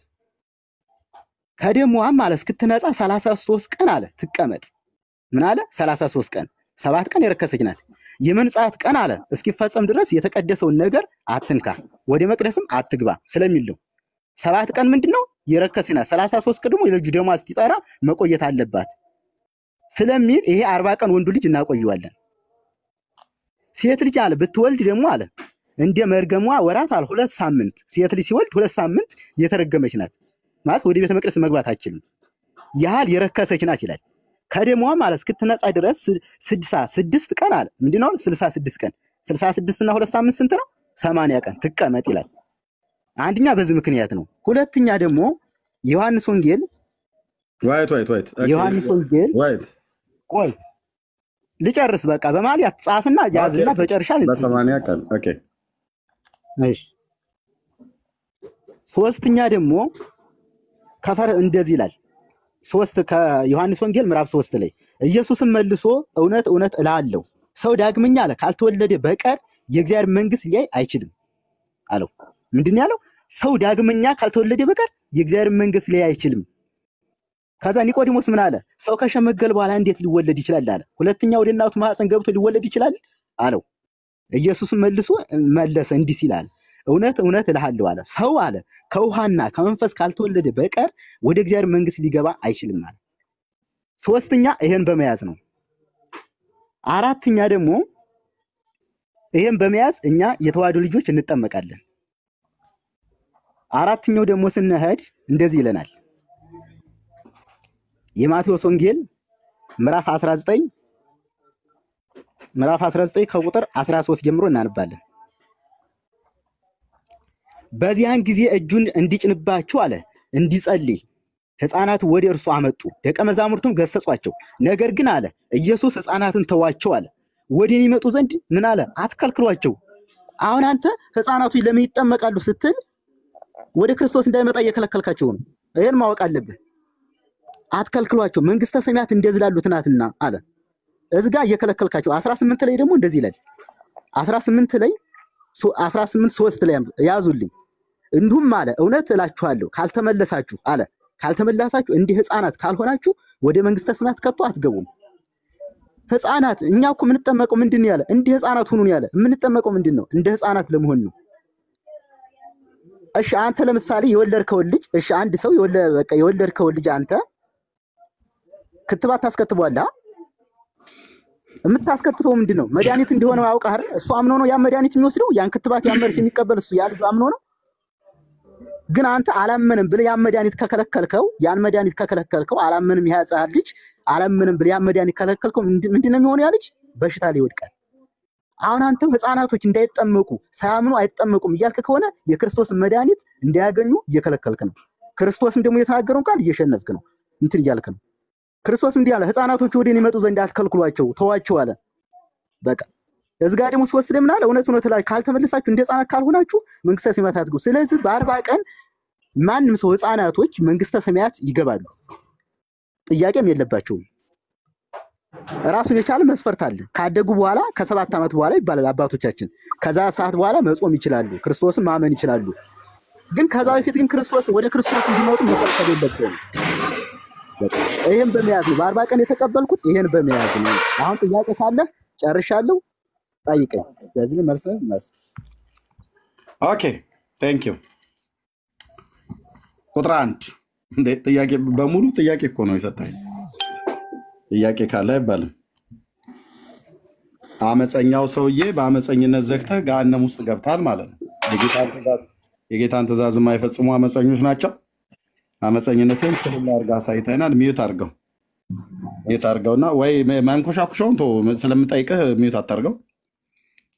አመፀኛው ሰው አክሮባት ተገለበጠልህና የጌታን ትእዛዝ ያልፈጸመ የጌታን ስርዓት ያልጠበቀ ካራቴ እንትን ምንድን ነው ይሄ አክሮባት ተገልብጦ አሁን ከዛ ኩፋሌ መጽሐፍ ላይ ሄደለና ኦርቶዶክስ በ40 ቀን የምንጠመቀው አለኝ። አንደኛ በኩፋሌ መጽሐፍ ምዕራፍ 4 አዳምና ሔዋን ወደ ገነት የገቡበት ቀን ነው አለኝ። ኦኬ ማይክን ክፈት። እሺ ኩፋሌን ማን የጻፈው?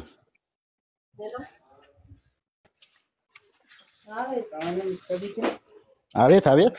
ኩፋሌን ማን የጻፈው? ይሄን የጻፈውን እኔ እንጃ። የጻፈውን እኔ ይቅርታ አድርግልኝ እኔ እንጃ። ግን ሌላ ጥያቄ ካለ ጠይቀህ ስለጻፈው ሳይሆን ቆይ እኔ እንጃ። ካላመንከው አላምነውም ነው። መጽሐፉን ካልተቀበልከው እንዴ እኔ እንጃ። ማን እንደጻፈው የማታውቀውን ጥቅስ ነው የጠቀስክልኝ። አትቀበለው መጽሐፉ ማን የጻፈው? እንድቀበለው ማን የጻፈው? የጻፈውን ልነግርህ አልችልም። ስለዚህ ማን እንደጻፈው የማታውቀውን መጽሐፍ ነው መረጃ አድርገህ የጠቀስክልኝ። መጽሐፍ ቅዱስ ነው። እኔ አይደለም እኮ የጻፈው። ማን የጻፈው? መጽሐፉ ቅዱሳን አባቶች ነው የጻፉት እኮ። ማን የጻፈው? አሁን አንተ ጥያቄ ሌላ ጥያቄ። ማን የጻፈው? ኦኬ እኔ እንጃ ብለሃል። ብቻ ከምታውቀው መጽሐፍ አይደለም የጠቀስክልኝ። ስለዚህ ዝም ብሎ አድምጠህ ካላመንኩ አላምነው አልቀበለውም። ካልተቀበልኩ አልቀበለውም። እንዳምነው ማን የጻፈው ብያልኩ እኔ እንጃ ብለኸኛል። እኔ እንጃ ይዣታለሁ። በቃ ቴንክ ዩ። አንዴ ቆይ ጠብቁ። ቤተሰቦቼ ስለመጡ በርክ። ኧረ ቆይ እኔ እንጃ ነው ያልከው። ስለዚህ ኩፋሌ 4 እንጠቀሰልን። ኩፋሌ መጽሐፍ ማን እንደጻፈው እንኳን አያውቅም። ስጠይቀው እኔ እንጃ ነው ያለኝ።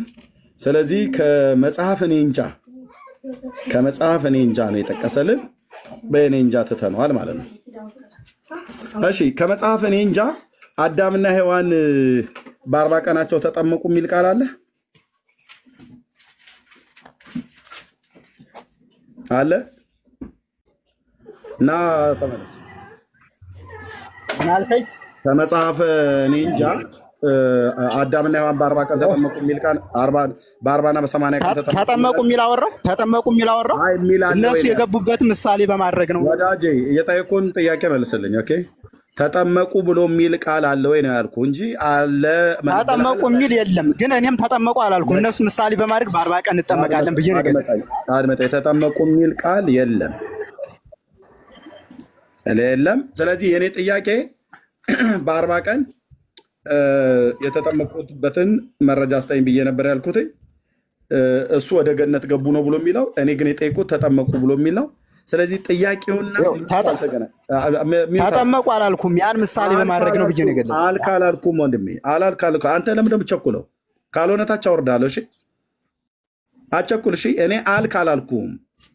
አንተ ያልከኝ ወደ ገነት ገቡ ነው ያልከኝ። እኔ ጥያቄ ተጠመቁ ብሎ የሚል ቃል አለ ወይ ብያልኩ የለም አልከኝ። በቃ እኔ ታዲያ ተጠመቁ ብሎ የሚለውን እዚህ የጻፍኩት ለምንድን ነው? የእኔ ጥያቄ ስለመጠመቅ ነው የሚያወራው። አንተ ግን ስለመግባት ነው ያወራኝ። ስለዚህ አልተገናኘም ማለት ነው። ኦርቶዶክስ መልስ አላት ትሉንና ስንጠይቃችሁ ለጥያቄያችን የሚመጥን መልስ አትመልሱም። ስለዚህ በቃ ቶ ብራዘር፣ እኔ ስለተጠመቁ ነው የጠየቁ ያለሁት፣ አንተ ስለገቡ ነው የምታወራኝ። እኔ በውሃ ስለመጠመቅ ነው የጠየቁ፣ አንተ ገነት ገቡ ነው ብለህ የምትለኝ። ኦኬ እሺ። ስለዚህ በዚህ እንተዋለን ማለት ነው። አንደኛው ጥያቄ ውሃ በላው ማለት ነው። በኤክስ ተባዛ ከመጽሐፍ እኔ እንጃ ያንተ አለማመን እኮ ከመጽሐፍ እኔ እንጃ እኮ ነው። ከመጽሐፍ እኔ እንጃ የጠቀስከው ጥቅስ ምንም ከመጽሐፍ እኔ እንጃ አይደለም። ይኸውልህ ስለ መጽሐፍ ታሪክ እኮ አይደለም እያወራን ያለን የተጻፈው ነው። ከመጽሐፍ እኔ እንጃ ጨርሰናል። ለምን እንደምትጨቃጨቀው? ቁጥር 2 ወደ ጥያቄ 2 ዘሌዋውያን መጽሐፍ ማን የጻፈው? ዘሌዋውያንን ሙሴ። ከጫጫታ ውስጥ አናውራኝ። ከጫጫታ ውስጥ አናውራኝ። 1200 ሰው አለ። ከጫጫታ ውስጥ አናውራኝ። ካልሆነ አወርድሃለሁ። ውጣና ራቅ በልና አውራኝ። በቤተሰብ መካከል ሆነ አታውራኝ ወንድሜ። ወይ ወደ መኝታ ቤት ግባ፣ ወይ ወደ በረንዳ ላይ ውጣ። ቴንክ ዩ። ሙሴ ነው የጻፈው። እሺ ወጣ ብለህ ካልክ አውራኝ። ማይክን ክፈትና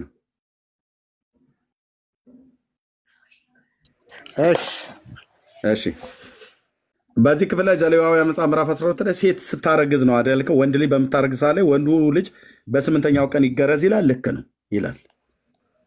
ኦኬ ሴቲቱ አስቀድማ 7 ከዛ 33 ሲደመር 40 በ40 ቀን ወንዱ ልጅ ይጠመቅ ነው የሚለው። ወደ ቤተ መቅደስ ይግቡ። እኔ ጠየቅኩ መልስልኝ። ይጠመቅ ይላል። ጥምቀትማ በአዲስ ኪዳን እኮ ነው የመጣ። ጥምቀት እኮ በአዲስ ኪዳን ነው የመጣ እኮ። የጠየቅኩ መልስልኛ። ከሌለ የለም ነው የምትለው። ይጠመቁ ነው ብሎ የሚለው የለም። ወደ ቤተ መቅደስ ይገባሉ። እስከ 40 ቀን ድረስ የሚቆየው ልጁ ማለት እስከ 40 ቀን የሚቆየው ልጁ ነው ወይ ሴቲቱ ናት? እስከ 40 ቀን ድረስ ሁሎችም እስከ 40 ቀን ድረስ ግን መጽሐፉ ምን ያለች ነው ብሎ የሚለው ሴቲቱ የረከሰች ናት ነው። ታዲያ ከሕፃኑ ጋር ምን ያገናኘዋል? አይግቡ ብሎ ከለከለ። እሱን ጠይቅ፣ መጽሐፉን ጠይቅ።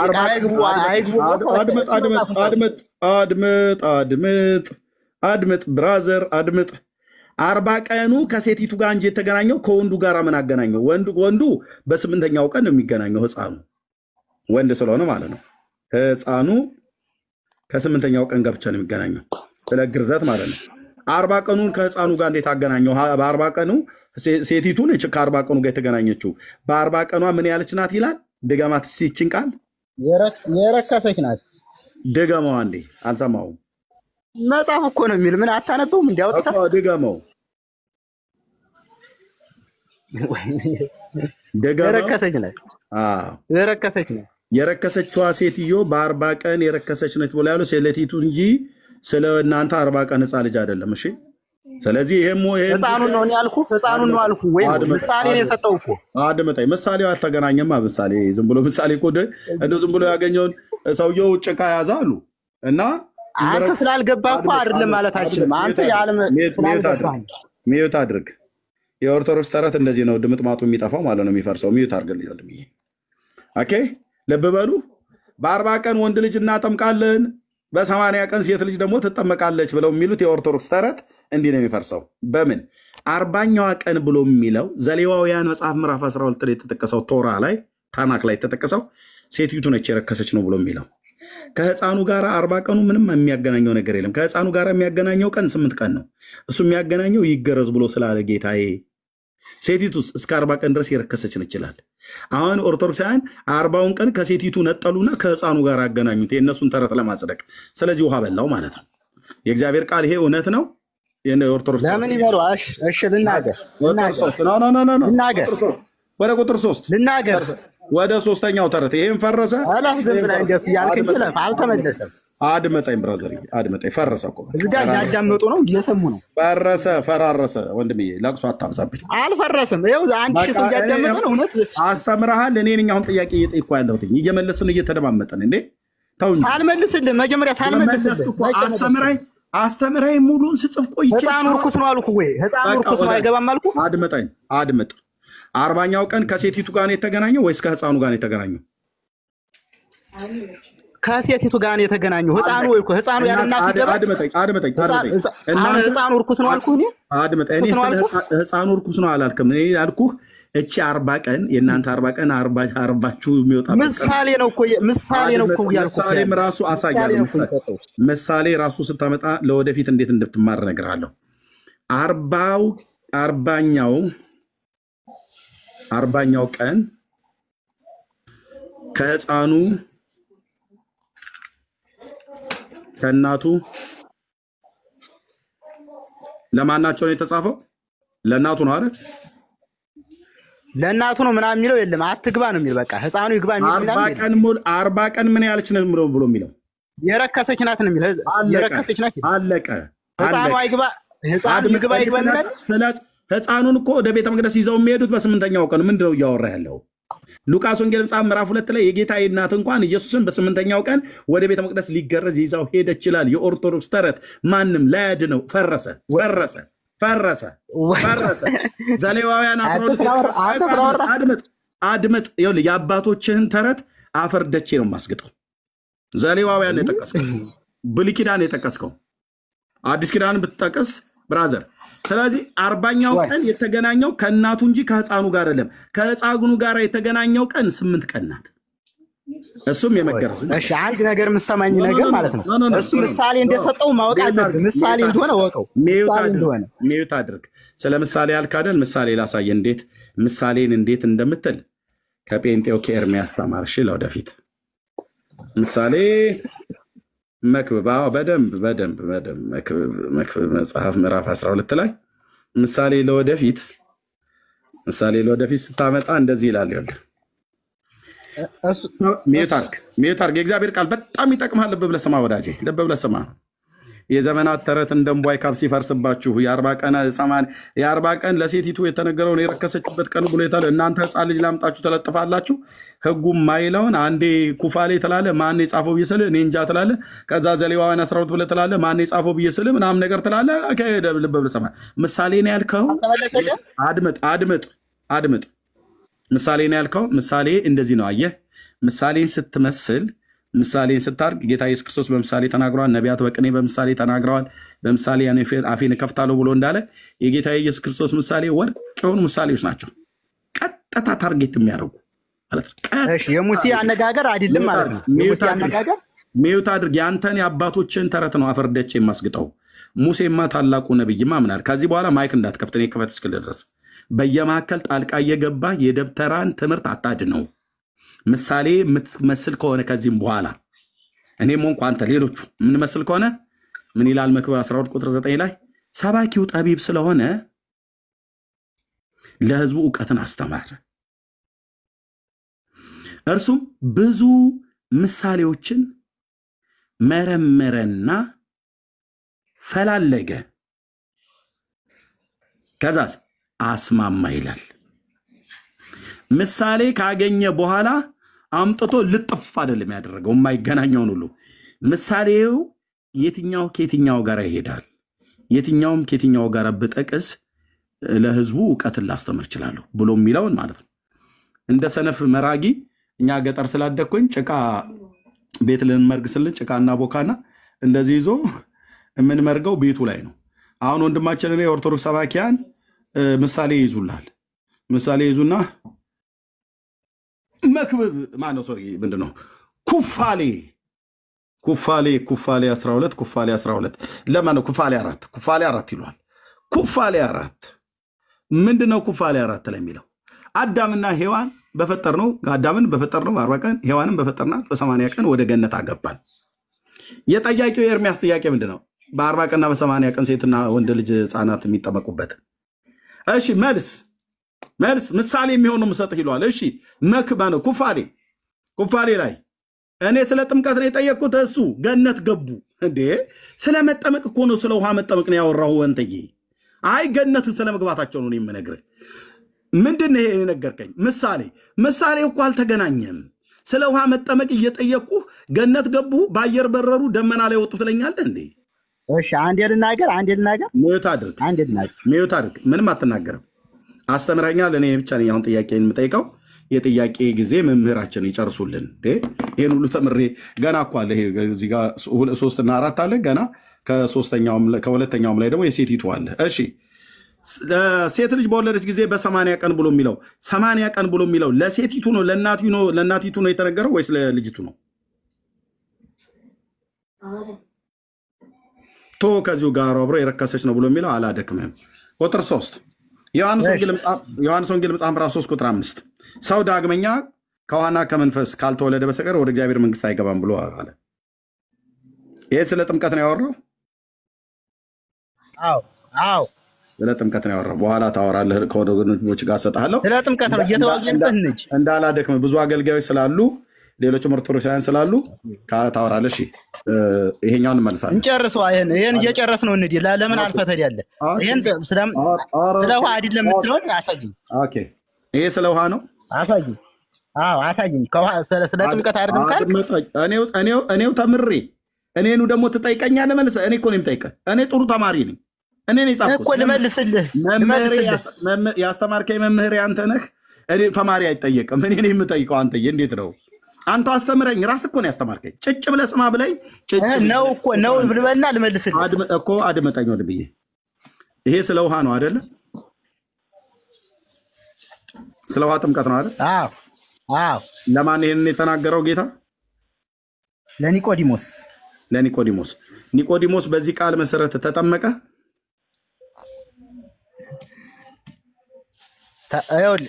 እሺ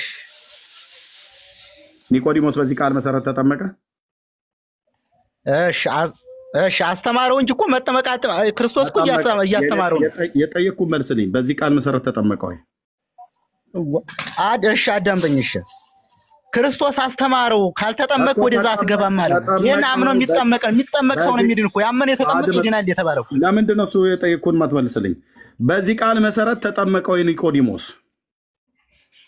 ስለሱ መጠመቅ አለመጠመቅ አይደለም እኮ የማወራው። ስለሱ መጠመቅ አለመጠመቅ አይደለም ያወራሁት ያለ ክርስቶስ የተናገረውን ተጠመቁ ያለውን ነው ያወራሁት ያለ ብራዘር።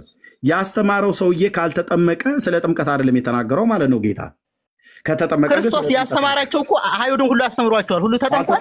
ሁሉም ተምሯል እኮ ተጠምቋል። አንተ ተጠምቃለህ። ለምሳሌ ተጠመቃለህ። አልተጠየቅም።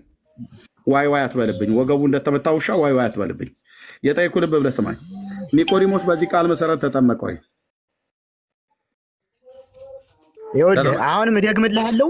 እኔ እሱ ስለመጠመቅ አለመጠመቅ አይደለም። እኔ የጌታ የክርስቶስን ትእዛዝ ነው የምቀበለው። እሺ ይሄን ትእዛዝ እኔ ምን አገባኝ? እኔ እሱ ተጠመቅ ብሎ ያለው ጌታ ለማን ነው? ለሱ እያስተማረው ነው። እንዴት ማንም ሰው ካልተጠመቀ በዚህ ቃል መሰረት ተጠመቅ ብሎ ያለው በውሃ ተጠመቅ ከመንፈስም ከውሃም ተጠመቅ ብሎ ያለው ማንን ነው? ኒቆዲሞስን። ኒቆዲሞስ ሊማር ሄደ፣ በሌሊት ሊማር ሄደ። አድምጥ። ኒቆዲሞስ ጌታ ባስተማረው ቃል መሰረት ከውሃና ከመንፈስ ተጠመቀ ወይ? የሱ ይኸውልህ አዳምጠኝ። እኔ አንተ ያልተረዳው ነገር አለ። የሱ መጠመቅ አልተመቀመ እኔ አይመለከተኝም።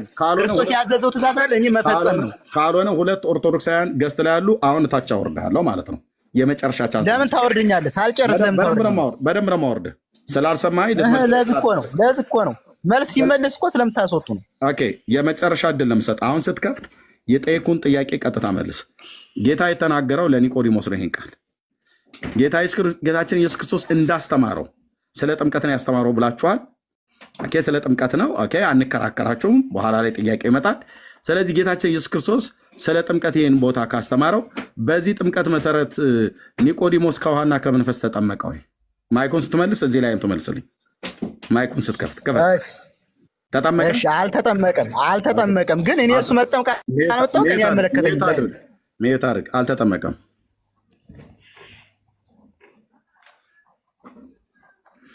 አልተጠመቀም። እሺ ኒቆዲሞስ የጌታ ደቀ መዝሙር ነው ወይስ አይደለም?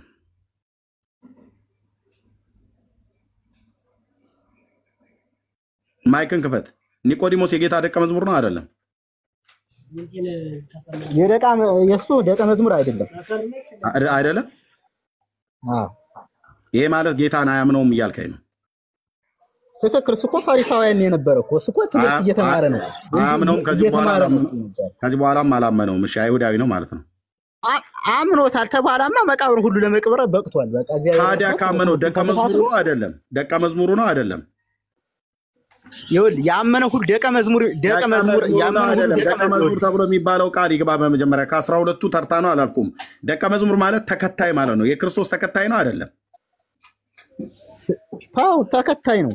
ተከታይ ሆኗል። መጨረሻ ላይ ለመቅበር በቅቷል። እሱ ተከታይ ማለት ተከታይ ነው ማለት አይችልም። ትምህርት ነው እዚህ ጋር ይኸውልህ መጨረሻ ላይ የክርስቶስ ተከታይ ነው አይደለም? ኒቆዲሞስ እዚህ ጋር እኮ ስለ ትምህርት ነው። ተከታይ ነው የሚለው የለም እኮ ተከታይ ነው አይደለም? ልብ ብለህ ስማኝ። መጨረሻ ላይ አልኩ እኮ ነገርኩ። መጨረሻ ላይ ተከትሏል እኮ ተከትሏል። ስለዚህ ይሄን ትምህርት ካስተማረው በኋላ ተከትሏል አልተከተለውም? እሱ ጋር ተከተለው የሚል ነገር የለም። አስተማረው ስላልተከተለው ነው። በተጻፈው ነው የሚያንተ አንተ ተከተለው የሚል ካለ አምጣልኝ። ስላልተከታችሁ ረዳውን ይበቃል። ታችረድ ያ ምን አለ መጽሐፉን ብሎ የሚለው ማለት ነው። ኒቆዲሞስ የኢየሱስ ክርስቶስ ተከታይ አይደለም ማለት። ኒቆዲሞስ ግን የኢየሱስ ክርስቶስ ተከታይ ነው የሆነው ከዚህ ጊዜ ጀምሮ ማለት ነው። በስውር ወደሱ መጣ በሌሊት ከተናገረው በኋላ የአርማትያስ ዮሴፍ የተባለው ጌታ መቃብር የተቀበረበት ሰው የአይሁድ የሸንጎ አለቃ የነበረውና ኒቆዲሞስ የጌታ ኢየሱስ ክርስቶስ ተከታዮች ናቸው። ስውር ደቀ መዝሙር ነው የሚባሉት። ይሄኛው የህግ መምህር ነው ኒቆዲሞስ እንደምታውቁት። ያኛው ደግሞ የአይሁድ የሸንጎ አለቃ አማካሪ ነው የአርማትያስ ዮሴፍና ኒቆዲሞስ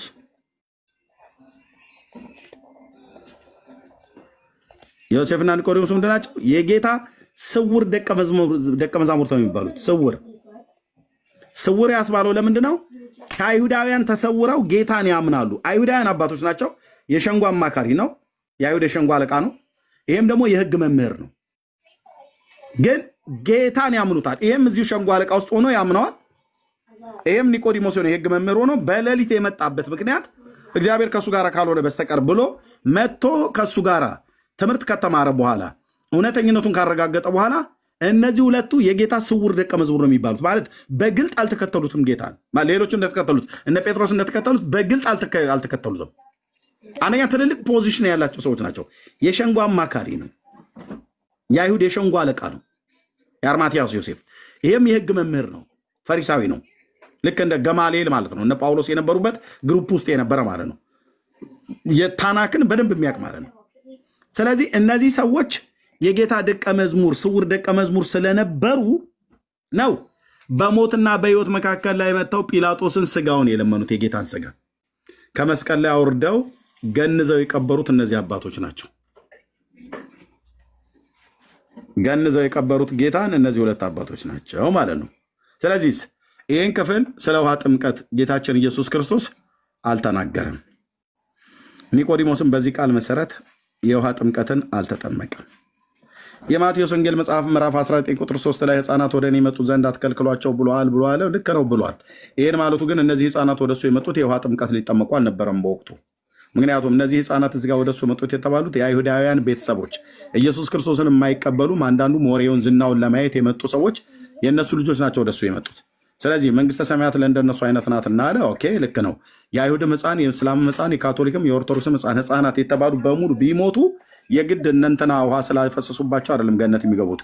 ውሃ ጥምቀትን ባይጠመቁ ወንድሜ ሕፃናት መንግስተ ሰማያት ይገባሉ። አለቀ። የእናንተን ውሃ እንዲነካቸው አይፈለግም። ጌታም እንደዛ አላስተማርም፣ ሐዋርያቱም አላስተማሩም። ካልተመለሳችሁ እንደ ሕፃናት ካልሆናችሁ ብሎ ይላል። ልክ ነው። ይህም ከዚህ ጋር የተያያዘ ነው።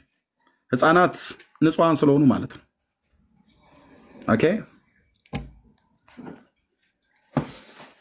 አይምሯቸውም ለጋ ነው። ምንም የሚያውቁት ነገር የለም። ስለዚህ ይሄ በሙሉ ኦርቶዶክሳውያን ለጥምቀት የሚያቀርቡት የመጽሐፍ ቅዱስ ክፍል ቢሆንም የእነሱን የውሃ ጥምቀት አላጸደቀላቸውም። 4 ነጥብ ጨርሻለሁ። ወንድሞች እንኳን ደህና መጣችሁ። ጸጋ ይብዛላችሁ።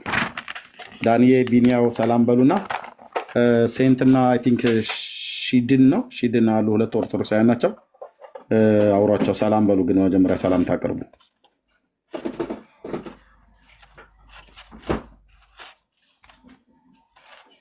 እሺ ወገኖች እንደምን አላችሁ? የጌታ ሰላምና ጸጋ ይብዛላችሁ። አስጨናቂ ነው። ተረት ላይ ተመስርቶ ያው ትምህርት ለመስራት መሞከር አስጨናቂ ነው። እንዲህ ነው፣ ያስጨንቃል።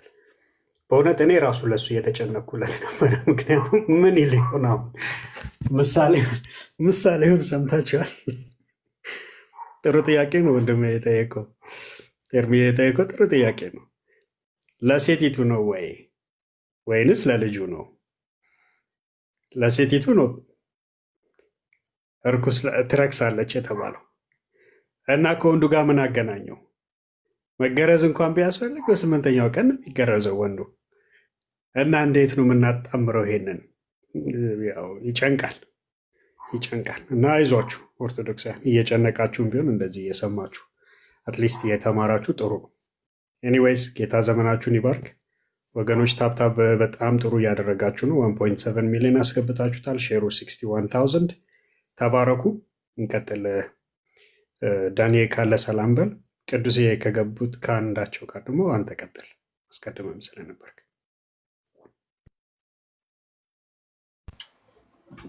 እሺ ወንድሞች እንዲሁም እህቶች የተወደዳችሁ የጌታ ቤተሰቦች ሁላችሁንም ሰላም ብለናል። እንዴት ናችሁ? እግዚአብሔር ይባረክ። በቃ አለ ቢኒ መቀጠል ይቻላል። ዳኒ አንተ ተቀበለው። እሺ ሚስ እንዳላደርገውና በጣም ላመስግናቸው። የመጨረሻ አካባቢ ነው የሰማሁት ወንድምነት። ላመስግናቸው እነዚህን ወንድሞች በጣም በጨዋነት ከገቡ ጊዜ ጀምሮ ማይክ አልከፈቱ። በተለይ ሴንት ጌታ እግዚአብሔር ይባርክ ይመጣል፣ ማይክ አይከፍት፣ እንደ ሌሎች ብቅ ጥልቅ አይል፣ አይረብሽ። ሺድንም ዛሬም ትናንትና ትንሽ እንትን ብሎ ቢል ዛሬም አሁን ከገባ ጊዜ ጀምሮ ማይክ አልከፈቱ በጣም እና ጌታ እግዚአብሔር ይባርካችሁ ወንድሞች ኦርቶዶክሳውያን፣ እንወዳችኋለን። በእውነት ያለ ግብዝነት እንወዳችኋለን። ጌታ ኢየሱስ ደግሞ በጣም ይወዳችኋል። እግዚአብሔር አምላክ ይባርካችሁ። በርቱ። መጽሐፍ ቅዱስንም አንብቡ። ስትመጡም በክብር እንቀበላችኋለን። ሌሎቹንም እንደዚሁ እንደምንቀበል። አንዳንዶች ዝም ብሎ ጉርምስና አይነት ነገር ያሰሙናል። እንደዛ መሆን አንፈልግም፣ ግን ተባረኩ ለማለት ወዳለ ወንድምነት አይ ቲንክ ሴንት ስለሚቀድም ከእሱ ጋር አውሩ። ቢኒያው ወይ ቅዱሴ ሺድን ታወሩታላችሁ። ተባረኩ። ሌላ አንድ ሰው ካለ የሚምጣ ቦታ ስላለ እንለቃለን ማለት እናስገባለን ማለት ነው። ተባረኩ። መቀጠል ይችላል ወንድምነት። እሺ ወንድምነት ሚስ እንዳላረግ ምን ላይ እናውራው? ዛሬ ይሄ ጥያቄ ነው የጠየቅነው። ኦርቶዶክሳውያን ለምን ወደ እስልምና ትሄዳላችሁ ብሎ የሚለው ሰምተሃል ብዬ አስባለሁ። ጉዳይ ዲያኮ ጌታን ሳይሆን እስልምናን ተቀበለ። እሱም ቪዲዮ አየሁኝ እኮ ወንድምነት። በጣም ነው ልቤ የተሰበረው። እኛ ቤት ስንቴ ደጋግሞ እየመጣ አንተም ጋር እኔም ጋር ኢቭን ሞዴሬተር ሁሉ ሰጥቼው እና አንድ ቀን ታስታውስ እንደሆነ አይ ዶንት ኖ ያ አክሊል የሚባል ሰውዬን ጥሩት ብዬ ባልኩ ቀን እኔና ሜላ በወቅቱ አይ ዶንት ኖ አንተም ትኖር እንደሆነ ዳን የዛሬ 3 ዓመት አካባቢ ስለ ታቦት እየተነጋገርን ከሜላ ጋር እየተነጋገረ እያለ በታምር ያበበችው የአሮን በትና የወርቅ መሶብ የተባለው ይሄ ዘጸአት ላይ ጎሞር ብሎ ያለው መና የተቀመጠበት ጎሞር ብሎ ያለው አዲስ ኪዳን ላይ የወርቅ መሶብ አይደል የሚለው ዕብራውያን 9 ላይ እሱ ነው ያለበት ታቦት ውስጥ ከሁለቱ ድንጋይ ጽላቶች ጋር ብሎ ሜላ ሲናገር ከዛ የለም መጽሐፍ ቅዱስ እንደዛ ብሎ የሚል የለም አሳዩኝ ብሎ አለ። ከዛ ወዲያውኑ ከሜላ አፍ ላይ ቀበል ብዬ ዕብራውያን 9 አወጣሁኝና አሳየሁት። ግን ምን አለ መጽሐፉን ከማሳየቱ በፊት እኔ ይሄን ቃል ካሳያችሁ ዛሬ ጌታን እቀበላለሁ አለ። ዛሬ ጌታን እቀበላለሁ ኦፊሻሊ ጌታን እቀበላለሁ እና ወዲያውኑ በቃ ከሜላ አፍ አቋርጬው ጥቅሱን ላሳየው ብዬ ወዲያውኑ ላፍ አድርጌ ዕብራውያን 9 አወጣሁና አነበብኩለት። ከዛውን ጌታን ተቀበላለሁ አልቀበልም አለ። ከጥቂት ደቂቃ ፊት እቀበላለሁ አለ። አሳዩኝ ዛሬ መጨረሻ ነው በቃ እቀበላለሁ ይሄን ቃል ካሳያችሁን አለ። ኦኬ አልነው ተረጋጋልነው። አማን ሻሎም ነበር በወቅቱ እና አውጥተን ስናሳየው አልቀበልም አለ። ከዛም በኋላ አንተም ጋር እኔም ጋር በጣም ብዙ ጊዜ መጥቶ ያወራ ነበር ይነጋገር ነበር እስልምና ላይ ይሰራለሁ ብሎ የመጽሐፍ ቅዱስ ዕውቀት ሳይኖረው አምላኩን እግዚአብሔርን ሳያቅ ከእስልምና ሃይማኖት ላይ ስህተት ፍለጋ ብሎ ቁርአን ሲያገላብጥ የእግዚአብሔርን ቃል አልተመገበም። የእግዚአብሔር ቃል የለውም። መጽሐፍ ቅዱስን አያነቡም። በኦርቶዶክስ ሃይማኖት ያው ይታመናል መጽሐፍ ቅዱስ አይነበብም እና መጨረሻ ላይ እስልምናን ተቀበለ። ከወርም በፊት ደግሞ እንደዚሁ በወሎ ክፍለ ሀገር ውስጥ ከ40 በላይ የሚሆኑ ከ40 በላይ ነው የተባለው ቁጥሩ ያው ቪዲዮ ስላለ ከ40 በላይ የሚሆኑ እስልምናን እየተቀበሉ ከሰንበት ትምህርት ቤት ልጆች ወጡ። እንደዚሁም የካህናት የቄሶች ሚስቶች ሁሉ ጭምር ሳይቀር ሰለሙ አለ። በአረብ ሀገርም በጣም ብዙዎች እየሰለሙ አሉና የእውነት ልባችን ሀዘነ። እኔ ልብ ያዘነ። በተለይ ጉዳይ ዲያ ነጸዲ ሁሉ ናቸው ለዚህ የዳረጉት። እንደውም አንዴ ጥያቄ ጠይቆ ቤቱን ከፍቶ እነ መዝሙር ያሬድ እነ ጸዲ ሁሉ ሲሰድቡት በኋላ ጸዲ እንደውም ማስጠጋችሁ እሱን ግን በእንዲህ አይነት ሲሄዱ እና ብዙ ጊዜ ደግሞ እኛን እናንተ ጋር መተን ጴንጤ ከምንሆን ብንሰልም ይሻላል እያሉ በጣም ብዙ ጊዜ የሚሉት ቃል አለና ለምን ትሰልማላችሁ እያልን የዛሬ ጥያቄ ጠየቅነው። ምናልባት የማያስኬድም ከሆነ ነገረ ድህነት ላይ እናወራ። ይሄንን ሊነግሩንም ላይነግሩንም ይችላሉ። ስንት ፕሮቴስታንት የሚያሳምኑ ከሆነ አለ አንድ ፕሮቴስታንት አታሳምኑም እድሜ ለእናንተ አላቸው። ስንት አንድ ፕሮቴስታንት ስሙት። ያው እብድ ተብሎ አይባልም ግን እንደው እብድም ከተብሎ ከተባለ እብድን አትንቀውም። አንዳንዴ እብድም ቢሆን ቁም ነገር ያወራልና ስሙት። እሸልማችኋለሁ። ራሳቸው ባነሱት ሀሳብ አሸማቆ ሲያስወጧቸው አያቸው አይደል? ራሳቸው በሚጠነስሱት ራሳቸው በሚፈጥሩት ሀሳብ ነገራቸዋለሁ። እነዚህ አንድ ይህንን የተናገረው ወንድማችን ኤፍሬም ባለጊዜ ማታ ላይ እኔ ጋር በጣም ዌዘርን ዋርኒንግ ነበረና አልተኛውም ነበር። መብረቅ ምናምን ነገር የቀላቀለ ምናምን ነገር ስለነበረ ለመግባት አልቻልኩም እና አንድ ቤት ላይ ገብቶ ነገር ቆስቁሶ ወጡ። አንድ ዲያቆን ናትናኤል ነው ማን ናታኒ የሚባል እና ኤፊ ደግሞ በግራና በቀኝ አጣድፎ ትንፋሽ መተንፈሻ አሳጥቷቸው ሲያካልባቸው ነበር። ሰዎች ሼር አድርገውኝ እያየሁት ነበር በሌላ አካውንት ማለት ነው። እና እዛ ሰዎች ተሰብስበው ወንድማችን ኤፍሬም ባለ ጊዜ በግራና በቀኝ አጣብቆ እንደ በለዓም አህያ ማለት ነው ወደ ጥግ ላይ ወስዶ ዲያቆኑንም የገቡትንም ጭጭ ብሎ ይሰማና ያደፍጥልህና ከዛ እግራቸውን ይረግጣቸዋል። እግራቸው ላይ ብቻ ሳይሆን ጭንቅላታቸው ላይ ነው የሚቆመው ያለ ርህራሄ ማለት ነው። እና ዋይ ዋይ ዋይ ዋይ ሲሉ ነበር። አሰማችኋለሁ፣ ሪከርድ አድርጌዋለሁ። ዋይ ዋይ ዋይ ዋይ ዋይ ያሉ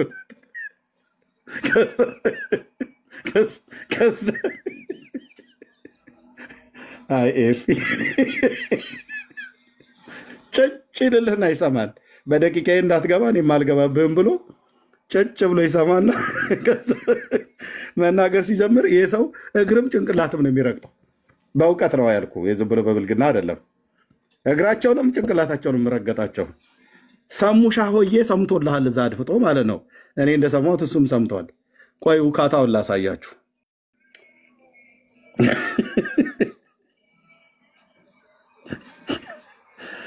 አቤቱ ጌታዬ የቱ ጋር ስሙልኝ። አሁን ይሄንን ስሙልኝ።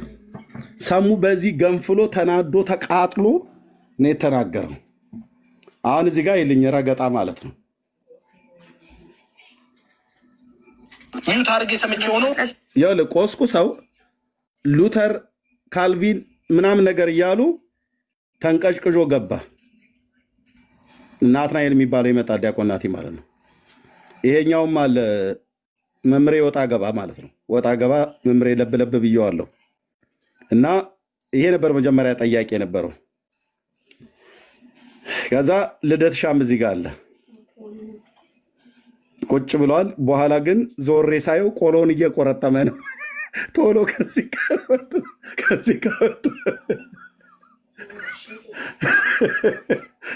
ኤፍሬም ባለ ጊዜ ከቲክቶክ ላይ መውጣት አለበት ሙሉ በሙሉ።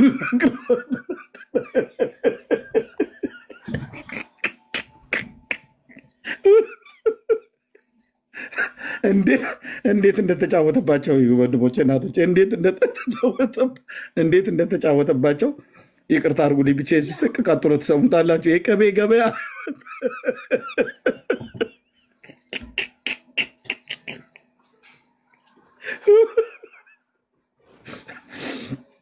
ኤፍሬም ባለ ጊዜ መውጣት አለበት ከቲክቶክ ላይ። እነዚህ ሰዎች በሰላም እንዲኖሩ ከተፈለገ ኤፍሬም ባለ ጊዜ መውጣት አለበት። በቃ እኔ ፈርጃለሁ። ወንድሜ ነው። በቃ መውጣት አለበት ከዚህ በኋላ። እነሱ ባሉበት መግባት የለበትም። ምን እንዳረጋቸው ይልኝ ሉተር፣ ካልቪን፣ መካነ ኢየሱስ፣ ጥምቀት፣ ቁርባን እንትን ፍታት ምናምን ነገር ሲሉ ቆይተው በሉ የኛን እንዳወራችሁ እኔም የእናንተን ላውራ አለ እና ተገለጠልህ መዝገቡ። እንዳወራ የኔ ሰዓት ነው። እኔ ነኝ የማወራው። ሰሙ እሱ እንደፈለገ ሲሆን ሚዩት አድርጌ ሰምቼው ነው። ሲጨርስ ጨረስኩ ሲል ነው የገባሁት። ስለዚህ ሚዩት አድርጎ ጨረስኩ ሲል ገብቶ ዲባንክ የማያደርገው ነገር ካለ ኤፍሬም ትክክል አይደለም ብሎ ዲባንክ ያድርግ። ስለዚህ የኔ ተራ ነው። ማንም እንዳይገባብኝ። አሁን አመሰግናለሁ። በቃ ስላሴ ባትነካው ጥሩ ነበር። ይኸው በኦርቶዶክስ ስላሴ 5 ናቸው። 5 የስላሴ አካል አለ በኦርቶዶክስ ማስረጃ። ይኸው ስላሴ 5 የስላሴ አካል ነው የምታምነው። ድርሳነ መድኃኔዓለም ዘውድ ይኸው ገልጽ 96 ይህ መስቀል ይላል። መስቀሉ ማለት ነው። ኦኬ ይህ መስቀል ጌታ የተሰቀለበትን መስቀል ነው። እንደ እግዚአብሔር የከበረ እንደ ድንግል ማርያምም ከፍ ያለ ነው። ሶስትነታቸውም ትክክል የሚሆን እንደ አብ እንደ ወልድ እንደ መንፈስ ቅዱስ ፈጽሞ የማይለይ ነው። መስቀል እንደ አብ እንደ ወልድ እንደ መንፈስ ቅዱስ ነው፣ ፈጽሞ አይለያይም። እሺ ቀጥሎ ምን ይላል መሰላችሁ? እንደዚሁም ይላል። አሁን ጆሮአችሁን ስጡኝ። መድኃኒታችን አለ ኢየሱስ ክርስቶስን ማለት ነው። መድኃኒታችን ከእናቱና ከመስቀሉ ጋራ ሶስትነታቸው ትክክል ነው። ወዮ ትክክል ነው። ትክክል ማለት ታውቃላችሁ? ትክክል ማለት እኩያ 50ያ ማለት ነው። በስላሴ ትምህርት ታውቃላችሁ አይደል? አብ ወልድ መንፈስ ቅዱስ። ወይት እዚህ ጋር አንድ ሚስጥር አለ። ወይት አን እዚህ ጋር ልክ የፕሮቴስታንት የመካነ ኢየሱስ ምናምን ነገር ብለው ሲሉ አቧራ ሲያጭሱ ነበር። እና ቆይ እንግዲህ እኛን መለሰላቸው። እያንዳንዱን መለሰላቸው ሰምቻቸዋለሁ። ከዛ እያንዳንዱ መለሰና ቆይ እንግዲህ ካነሳችሁት ዘንዳ የእናንተን ቤት ይበርበር ብሎ መጽሐፉን ሲገልጥ ልደተ ቃል እዚህ ጋር ያው የት እንደሚሄድ ታዩታላችሁ። ይሰወራል። ወዮ ትክክል ነው። ትክክል ማለት ታውቃላችሁ? ትክክል ማለት እኩያ 50ያ ማለት ነው። በስላሴ ትምህርት ታውቃላችሁ አይደል? ወጣ ማለት መንፈስ ቅዱስ ትክክል ናቸው ስንል አያችሁት? ልደተ ቃል ነቅላ ወጣች ድንኳኗን ማለት ነው። ድንኳኗን ነቅላ ላፋለች። አይ እንዲህ አይነትማ ጦስ አምጥተብኝ እዚህ ቁጭ ብዬ ይሙት እንዴ ላጥ ብሎ ወረደ። ላፍ ብሎ ማለት ነው። ልደትሻ ሆዬ ከዚህ ጋር ላሳለችና የት ሄዳ ቆሎዋን ተቆረጠች። ተከታትየው ወጣሁኝ። ተከታትየው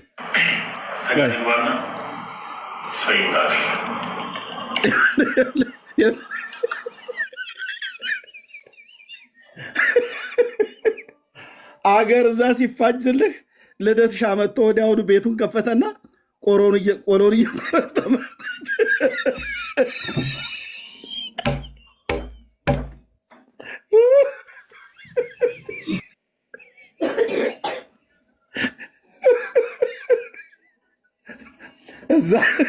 እዛ ቁጭ ብዬ በኤፍሬም ባለ ጊዜ ከምቆረጠም በጊዜ ልውጣ ብሎ ድርሳኑ ሲነበብ ላፍ ብሎ ሹልክ ብሎ ሽንቴም ባትሪም ዘጋ ቻርጅ አለቀ ሳይል ላፍ ብሎ ወጣ። እሱ ሲወጣ አብሬ ወጣሁ። ተከታትየው እንትን አልኩትኝ ስቀርጸው ያ መምሬ ወጣ ገባ ከጎኑ አለ ያወራዋል። ስሙት ምን እንደሚል ስሙት።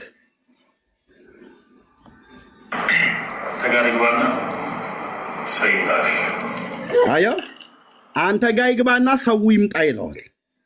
ኤፍሬም ጋር ሰው እዛ እየሰማ ነው። ወደ 1700 ሰው ምናምን ነገር አንተ ጋር ይምጣና ሰው አለ እዛ ጋር መምሬ ወጣ ገባ ማለት እዛ ጋር አለ ከጎኑ ያወራል። ልብ በሉ ለደተቃ እዚህ ቆሎን እየቆረጠመ ነው። እዛ ወንድሞቹ በኤፍሬም ኤፊ ቴንኪው ኤፍሬም ባለ ጊዜ ቴንኪው ይላል። እዚህ አሮ ማለት ነው። ይሄኛው ሰሙት ምን እንደሚል እንደ ትናንትና ስቄ ያላቅም እንደ ትናንትና ምሽት የተባረከ ምሽት የለም። ኤፍሬም ባለ ጊዜን ባለበት ፈልጋችሁ ከቲክቶክ ዓለም ውጣ ስለ መድኃኔዓለም። ምክንያቱም ለነኚህ ሰዎች የመረበሽ የሰላማቸው ማጣት ምክንያት ሆነሃል። ምነው አንተ ወንድ ልጅ ወንድም የለህም ወይ? ወንድም የለህም ወይ? እነዚህ ሰዎች አይምሯቸውን እስኪስቱ ድረስ ነው ወሄድ የምታደርገው ብላችሁ በሉልኝ። ኤፊኮ ሁሌ አሳይመንት እንደሰጣቸው ነው። አይ በዛ አሁንስ በዛ የኤፍሬም ነገር በጣም በዛ። በእውነት መውጣት ነው ያለበት። እኔ እደውልለታለሁ። ወጣት ነው ያለበት። ያሳቀኝ ነገር ግን ባይዘወይ ማለት ነው ከዛ ሮጦ ወጥቶ ከፍቶ ላይ ልሂድ እንዴ ምናምን ይላል። ኤፍሬም መውጣት አለበት። በቃ ከቲክቶክ ኦርቶዶክሳውያን ሰላም እንዲያገኙ ከተፈለገ ይሄ እንደ አድፍጦ እንደ ምንድነው ቢንያም ነጣቂ ተኩላ ነው እንደሚል እዛ ሄዶ እንደዚህ የሚያደርጋቸው ነገር በፍጹም እንደ ትናንትና ተጫውቶባቸው ያውቅ እንደ ትናንትና እና ይሄኛው ብሶቱን ሲናገር ይልኝ ይኸው እኔ እሸልማቸዋለሁ። ራሳቸው ባነሱት ሀሳብ አሸማቆ ሲያስወጧቸው አያቸው አይደል? ቆስቁሰው ራሳቸው በሚጠነስሱት ራሳቸው በሚፈጥሩት ሀሳብ ነገራቸዋለሁ። እነዚህ 1 ሚሊዮን ዓመት ቢሰጣቸው አንድ ጴንጤ ኦርቶዶክስ ማድረግ አይችሉም። ያው እንዲህ ነው መሳቂያ ያደረጉን።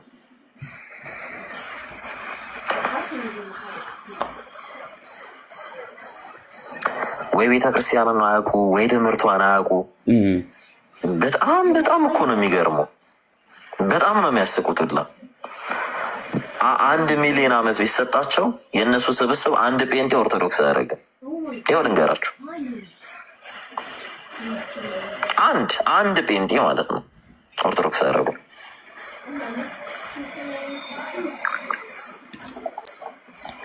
ሄዱ ጴንጤ ውስጥ የተከፈላችሁን የተለያያችሁ ነው ሲል አያፍርም? ዓመት ሙሉ ቤተክርስቲያንን ሲቃወም ቆይተው እስቱ ሼም እኮ በነገራችን ላይ እውነቱን ነው። ትክክለኛ እኮ ጥያቄ ነው ያነሱት። ማፈሪያዎች ልክ ሲያቅታችሁ እየተጠራራችሁ ና እንትና ቤት ነን ቆማት ሞግትም መጀመሪያ እንደዛ በቃ መሞገት እኮ ነው። አንተ ያነሳውን እነሱ አነሱ። አንተ ማትቀበለውን ቤተክርስቲያን ውስጥ አነሱልክ። ኮንፊደንስ ካለ መመለስ እኮ ነው። ሮጦ መውጣት ሳይሆን እኛ ያኔ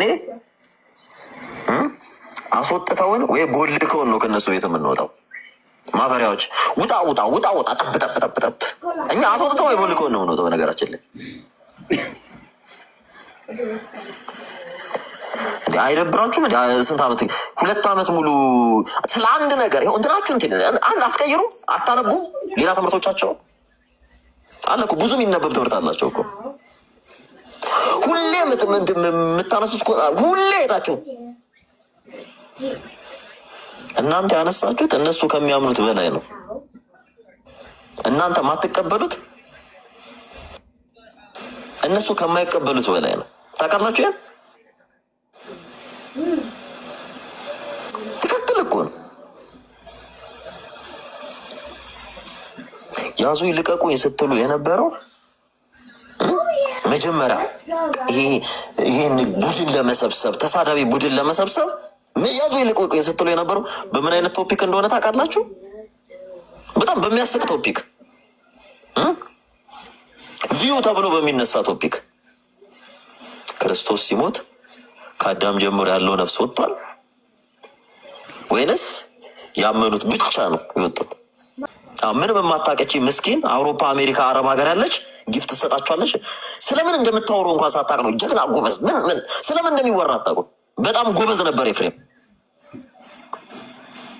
እንዴት አድርጎ እናንተን ዲባንክ ማድረግ እንዳለበት ስላወቀ ነው። መጀመሪያ ጨዋታችሁን የቀየረባችሁ ጨዋታችሁን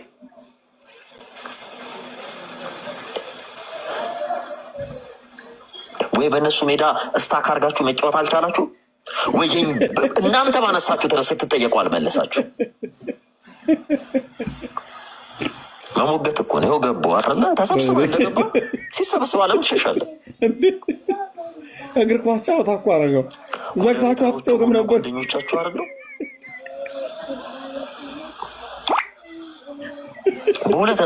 ሁለት ነገር አንስቶ ተከላካዩ ነው አጥቂው ነው የተሳሳተ። ዘግታችሁ አትጫወቱ።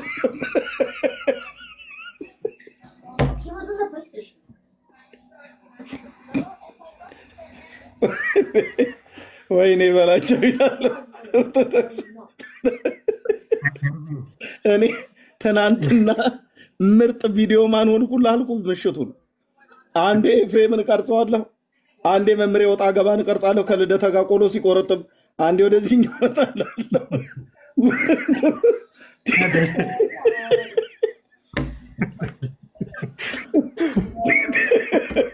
የቲክቶኩን ሰላም ተነሳ።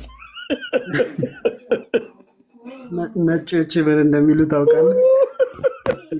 የተበላሸ ሰዓት እንኳን በቀን 2 ጊዜ ትክክል ይሆናል ይባላልና ወይ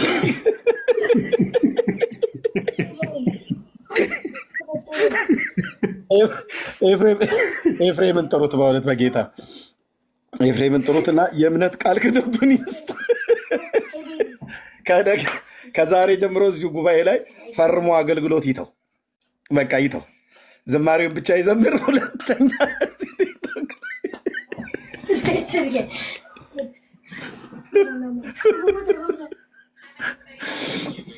ቲክቶኩን ሰላም ረበሸው እኮ በጣም ብጥብጥ ነው ያለው አልኩ። ሁሉ በየቦታው ከፍቶ ብሶቱን የሚናገረው እዛም ሲሄድልህ ያኛው ቆሎ ይቆረጥማል።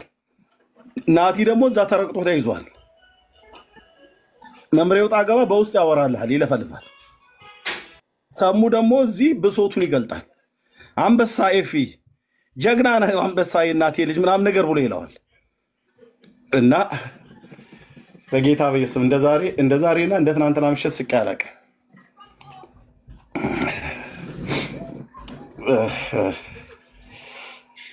አይ ጌታ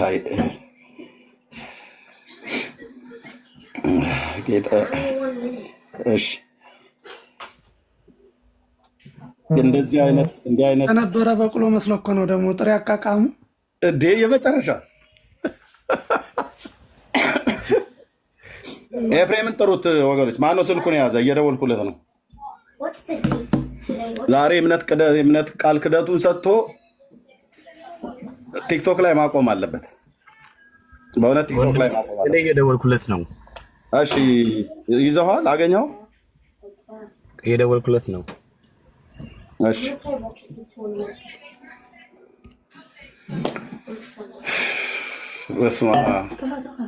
በአራትና በአምስት ቦታ ሌላም ጋር ማን ነው አይቼ ነበር። ሌሎች አይዶኖ ልቅዳው አይዶኖ እንዲህ አይነት ውርደት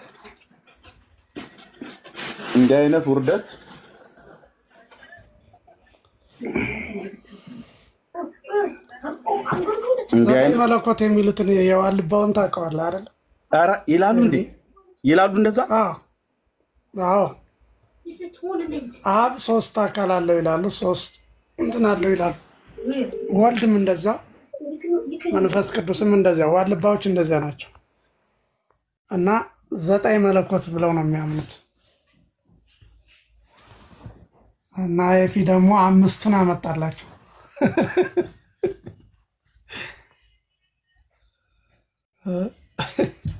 ጉድ እኮ ነው እዛ ያለ ተረት። እና እኔ ትንሽ ያየሁትና ስላልተመቸኝ ወጣው እንጂ እየተከታተልኩት ነበር። እኔ እንግዲህ በርታ 5ቱ ላይ ደግሞ 9ኙን እናመጣለን ነገ እያልኩት ነበር። እያየው ነበር ላይቭ ላይ እያየው ነበረ ስላልተመቸኝ ወጣው እንጂ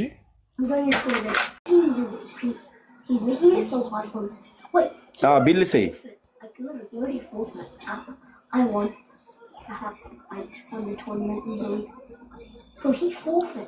እንዴት ነሽ? በልሴ ሰላም ነው? ቢልሴ ላስወርድሽ ነው። እሺ ኦኬ። ለማንኛውም ጌታ እግዚአብሔር ይባርካችሁ። በእውነት ምንድነው እቺ ልጅ ደጋግማ ትልካለች። ቆይ እስኪ እንዳታስወጧት ቤካዬ። ኦኬ ብላቴናዋ ሰላም ነው? ብላቴናዋ እንዴት ዝም ብላችሁ እንደምታስወጡት እንዴት ናችሁ? ይሰማል? እግዚአብሔር ይመስገን። ሰላም ነው? ይሰማል? ይሰማል። አዎ። እንዴት ነሽ? አለሁ። ኤምሪ እንዴት ነህ? ደህና ነኝ። ኤፌሶን ነሽ አይደል? ቅድም በፖይ ጉዳይ አንስታ ነበርና ኤፌሶን ነሽ አይደል? አዎ፣ ግን እየተሳሳተ ነገር ወይ በመጀመሪያ ኤፌሶን እንዳጣራጥራ አድመጪኝ። ቆይ አንዴ እንትና ማን ነው? ኔትወርክ ቀይ ያበራ ነው። ችግር የለውም። ኤፌሶን ነሽ አይደል ያልኩሽ ድምፅሽን ስለማውቀው።